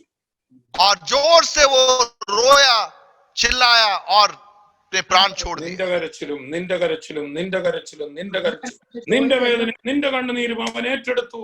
ഉറക്കെ കരഞ്ഞു. और आपके आंसू, सबके आंसू उसने ले लिया और वो जोर से रोया। എന്നിട്ട് എഴുന്നേറ്റ് വന്നിട്ട് ആദ്യം കണ്ട മനുഷ്യ സ്ത്രീയോട് പറഞ്ഞു, ഇനി ആരും കരയും. और उसके बाद जी उठने के बाद में उस स्त्री से बोला, अब रोना मत. इसीलिए थॉमस कुटी ब्रदर को अब रोने का मन नहीं है. പുതിയ നിയമത്തിൽ കരഞ്ഞത് ഒറ്റ ആളേ ഉള്ളൂ. അത് പിശാച് ഉറക്ക നിലവിളിച്ചുകൊണ്ട് പുറപ്പെട്ടു പോയി. और नए नियम के अंदर एक ही व्यक्ति है जिसको जो लिखा है कि रोया, और वो शैतान था, वो रोकर वो निकल गया. ഇനി ദൈവമക്കൾ കരയത്തില്ല, നമ്മളെ കരയിപ്പിച്ചോണ്ട്. और अब हमें रोना नहीं है, वो रुलाने आएगा, लेकिन उसको रुलाना है. നമുക്ക് ജയിലിലിട്ടാലും നമ്മൾ ചിരിക്കും. हम कारागृह में भी आनंद मनाएंगे. തകരുന്ന കപ്പലിലും നമ്മൾ സ്തുതിക്കും. हम टूटने वाले जहाज में भी हम स्तुति करेंगे. രോഗം മാറിക്കഴിഞ്ഞാൽ രോഗം ഉള്ളപ്പോഴും നമ്മൾ കർത്താവിനെ സ്തുതിക്കും. और बीमारी जाने के बाद में बीमारी में भी हम प्रभु में आनंद मनाने लगेंगे. സ്തുതിക്കുമ്പോൾ രോഗം സൗഖ്യമാവും. और जब हम स्तुति करेंगे, बीमारी से हम चंगे हो जाएंगे, പൊട്ടും, जंजीरें टूटेगी, കപ്പൽ അടുത്ത നല്ല തുറമുഖത്ത് അടുക്കും. और जहाज उस अच्छे बंदरगाह पर जा पहुंचेगा. പ്രശ്നം തീർന്നു കഴിഞ്ഞിട്ടല്ല, समस्या समाप्त होने के बाद नहीं, ഇപ്പോൾ തന്നെ ഒന്ന് സന്തോഷിച്ചു. अभी आप आनंद मनाना आरंभ कीजिए. ഉള്ളതിലൊന്ന് സന്തോഷിച്ചു. जो आपके पास में है उसमें आनंद मनाना आरंभ कीजिए. വെന്റിലേറ്ററിൽ അല്ലാത്തതിലൊന്ന് കർത്താവിനെ സ്തുതിച്ചു. आप वेंटिलेटर में अभी नहीं है इसलिए आप प्रभु की महिमा करना आरंभ ആ कीजिए. പരാതിയും വെറുതെറുപ്പും എല്ലാം ഒന്ന് മാറ്റി. और वो शिकवा शिकायत करना बंद कीजिए. വീണ്ടും ഞാൻ ചോദിക്കട്ടെ, കർത്താവ് സന്തോഷം പകരണം എന്ന് എത്ര പേർക്കാണ്? और वापस मैं पूछूं, कितने लोग चाहते हैं कि प्रभु आपके जीवन में आनंद को उंडेले? कोई है? നോ, പകരത്തില്ല. പകർന്നിട്ടുണ്ട്. നിങ്ങൾ സന്തോഷിക്കണം. अब उंडेलने की बात नहीं है, वो आपके अंदर पहले से दिया हुआ है. अब आपको आनंद मनाना है. यह आपका निर्णय है. എല്ലാവർക്കും കർത്താവിനെ സന്തോഷത്തോടെ സ്തുതിക്കാം. आइए हम मिलकर आनंद के साथ में प्रभु की महिमा करना आरंभ करें. ലോകം മുഴുവൻ ഭയവും ഭീതി നിൽക്കുന്നു. നമുക്കൊന്ന് ചിരിച്ച്, എല്ലാവരും ചിരിച്ച്.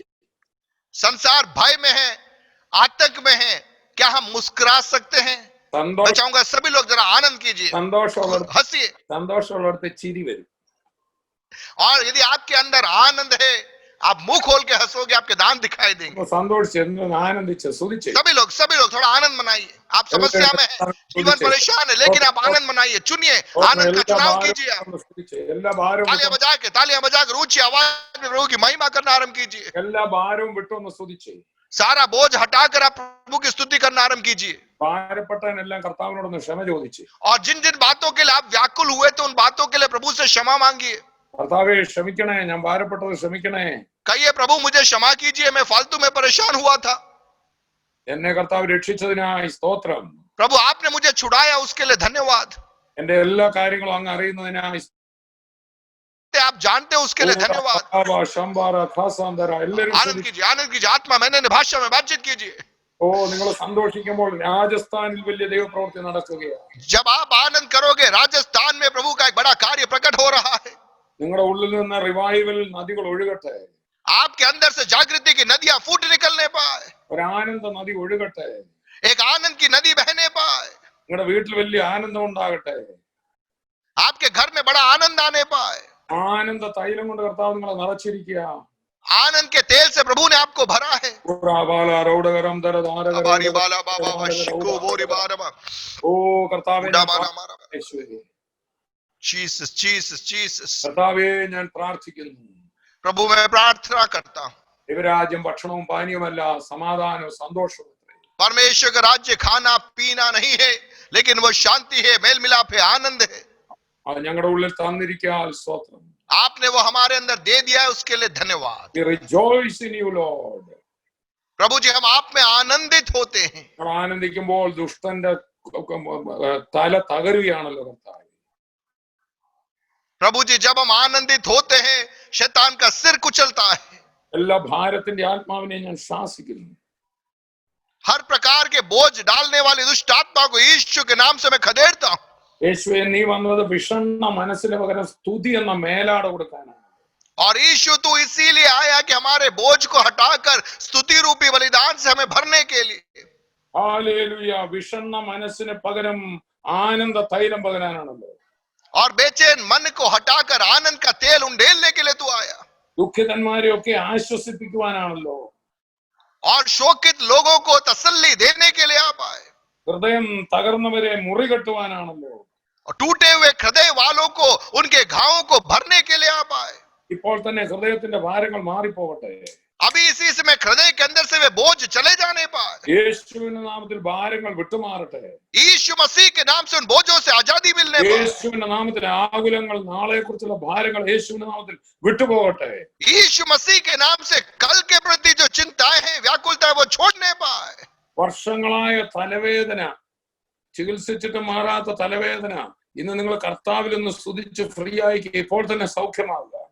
सालों से आपका सिर का दर्द है, अभी तक ठीक नहीं हुए हैं, आज आप प्रभु की आराधना करना आरंभ कीजिए. प्रभु आपको चंगा करने जा रहा है. ഒരു ഭാരം വന്നാൽ പിന്നെ ഭക്ഷണം കഴിക്കാൻ ദിവസങ്ങളോളം പറ്റാത്ത വ്യക്തിയുടെ മേൽ ഇപ്പോൾ തന്നെ വിടുതൽ വ്യാപരിക്കുകയാണ്. और जब आपके जीवन में बोझ आता है, कई दिनों तक आप खाना भी नहीं खा पाते, अभी इसी समय प्रभु आपको छू रहा है, आपको छुटकारा दे रहा है. Rejoice in the Lord. यीशु में आनंदित हो जाए. When you rejoice in the Lord, जब आप प्रभु में आनंदित होंगे, the chains will be broken. वह जंजीरें टूट जाएगी. Everyone worship with our dear brother. Everyone worship. आइए सभी लोग मिलकर प्रार्थना करें, सभी लोग मिलकर प्रार्थना करें। रेखा बाना मारा बाला बारी बाबा शिको रिबान बा उडना रबना रबला लबना री बाबा शिको रिबान बा रे डबान बा री बाल बा बाल बा उडा बाला बाला बाबा बाबा शिको रिखा बारा बाल बा रे डबान बा री बाबा शिको रिबान बा। मिलकर आराधना की। शिखा बारा बाला बारी बाबा बाबा എല്ലാ ഭാരങ്ങളും മാറട്ടെ, सारे बोझ हटने पाए, എല്ലാ ദൈവമക്കളും അനുഗ്രഹിക്കപ്പെടട്ടെ.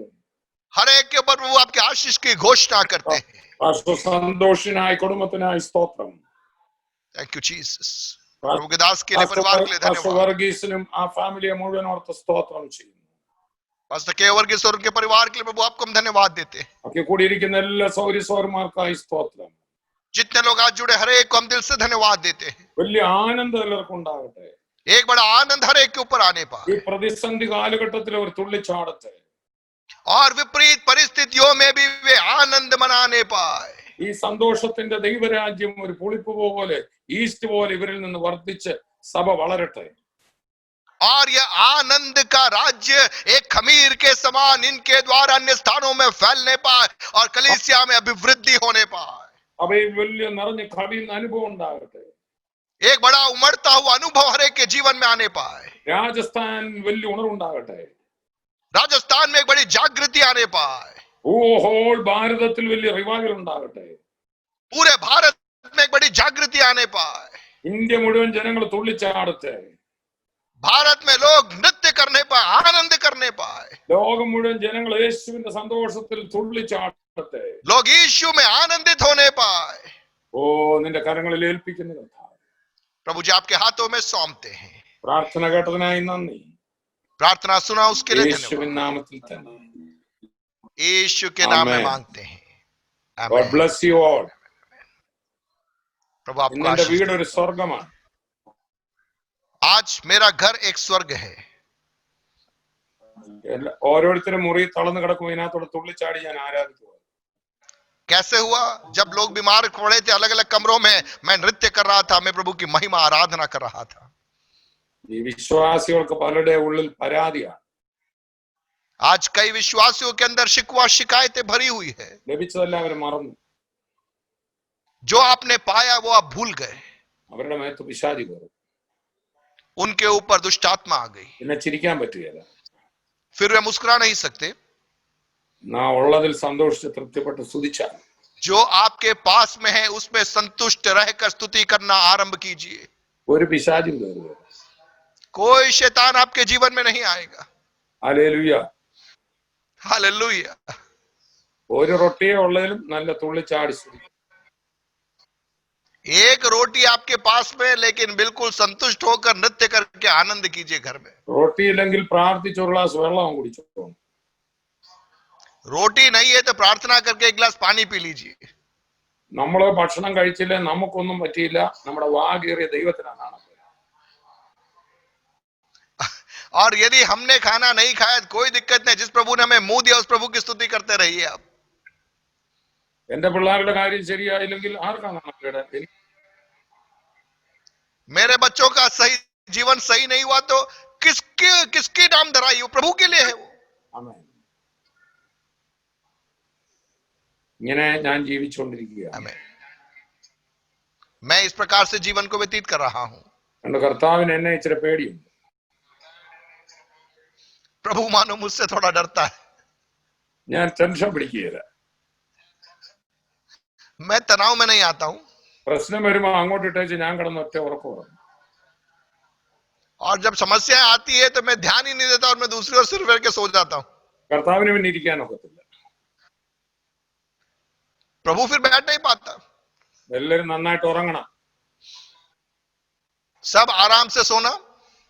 ഉള്ള ചപ്പാത്തിയും ദാലും ഒക്കെ നല്ല സന്തോഷമായിട്ട് കഴിച്ചിട്ട് തുള്ളിച്ചാടി ആനന്ദിക്കണം. और जो दाल रोटी आपके पास में वो खाना और आनंद करना। Hallelujah. Hallelujah.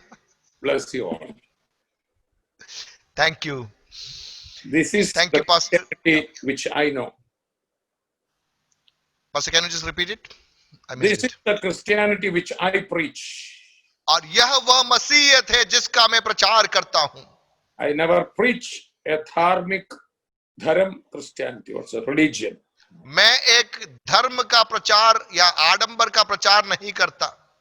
Their experience, this is to be enjoyed. ये Christianity എന്ന് പറയുന്നത് ആസ്വദിക്കാനുള്ളത്, ആചരിക്കാനുള്ളതല്ല. और यह एक अनुभव है, कोई आचार संहिता नहीं है. यह आपके जीवन में आपको प्रकट करना है, उस आनंद को महसूस करना है. സകല മതങ്ങളും ആചരിക്കാനുള്ളതാണ്. പക്ഷെ ക്രിസ്ത്യാനിറ്റി എക്സ്പീരിയൻസ് ടേസ്റ്റ് ചെയ്യാനുള്ളത്. बाकी सारे धर्म रीति रिवाजों पर केंद्रित है, लेकिन मसीहियत एक अनुभव है जिसको हमें पाना है, हमें स्वाद लेना है. ഹല്ലേലൂയ. हालेलुया. ഒറിജിനൽ ക്രിസ്ത്യാനി ആദ്യം കണ്ടവർ പറഞ്ഞത് ഒരു കള്ളു കുടിച്ചിട്ടുണ്ട്. और उस असली मसीह को जब लोगों ने देखा, इन्होंने बोला ये नशे में है. കണ്ടവർക്ക് പിടികിട്ടി ഇവർ നല്ല ആസ്വദിക്കുന്നു. और जिन्होंने उनको देखा, उनको मालूम पड़ गया ये आदमी नशे में है. നമ്മളിപ്പോ ഇത് കുറെ ഉപദേശങ്ങളും ആചാരങ്ങളും അനുഷ്ഠാനങ്ങളും ആക്കിക്കൊണ്ട് आज हमने इन्हें कुछ आचार संहिताओं में, कुछ रीति रिवाजों में बदल के रख दिया है. മതമായിട്ട് നമ്മൾ അതിനെ അവതരിപ്പിച്ചിരിക്കും. हमने उसे एक धर्म के ढांचे में, एक आवरण में बांध दिया है. അവർക്ക് ആവശ്യത്തിന് മതമുണ്ട്, നമ്മുടെ അവർക്ക് ആവശ്യമില്ല. आज संसार में बहुत सारे धर्म हैं, एक और नए धर्म की जरूरत नहीं है लोगों को. They need the real Jesus. उन्हें असली यीशु चाहिए. അതിനെ നമുക്ക് അനുഭവിക്കാം, കൊടുക്കാം. और वह हम अनुभव करें And give to them. और हम उसको देवे. God bless you. Thank you for this nice opportunity you have shared to me to lift up my Lord Jesus.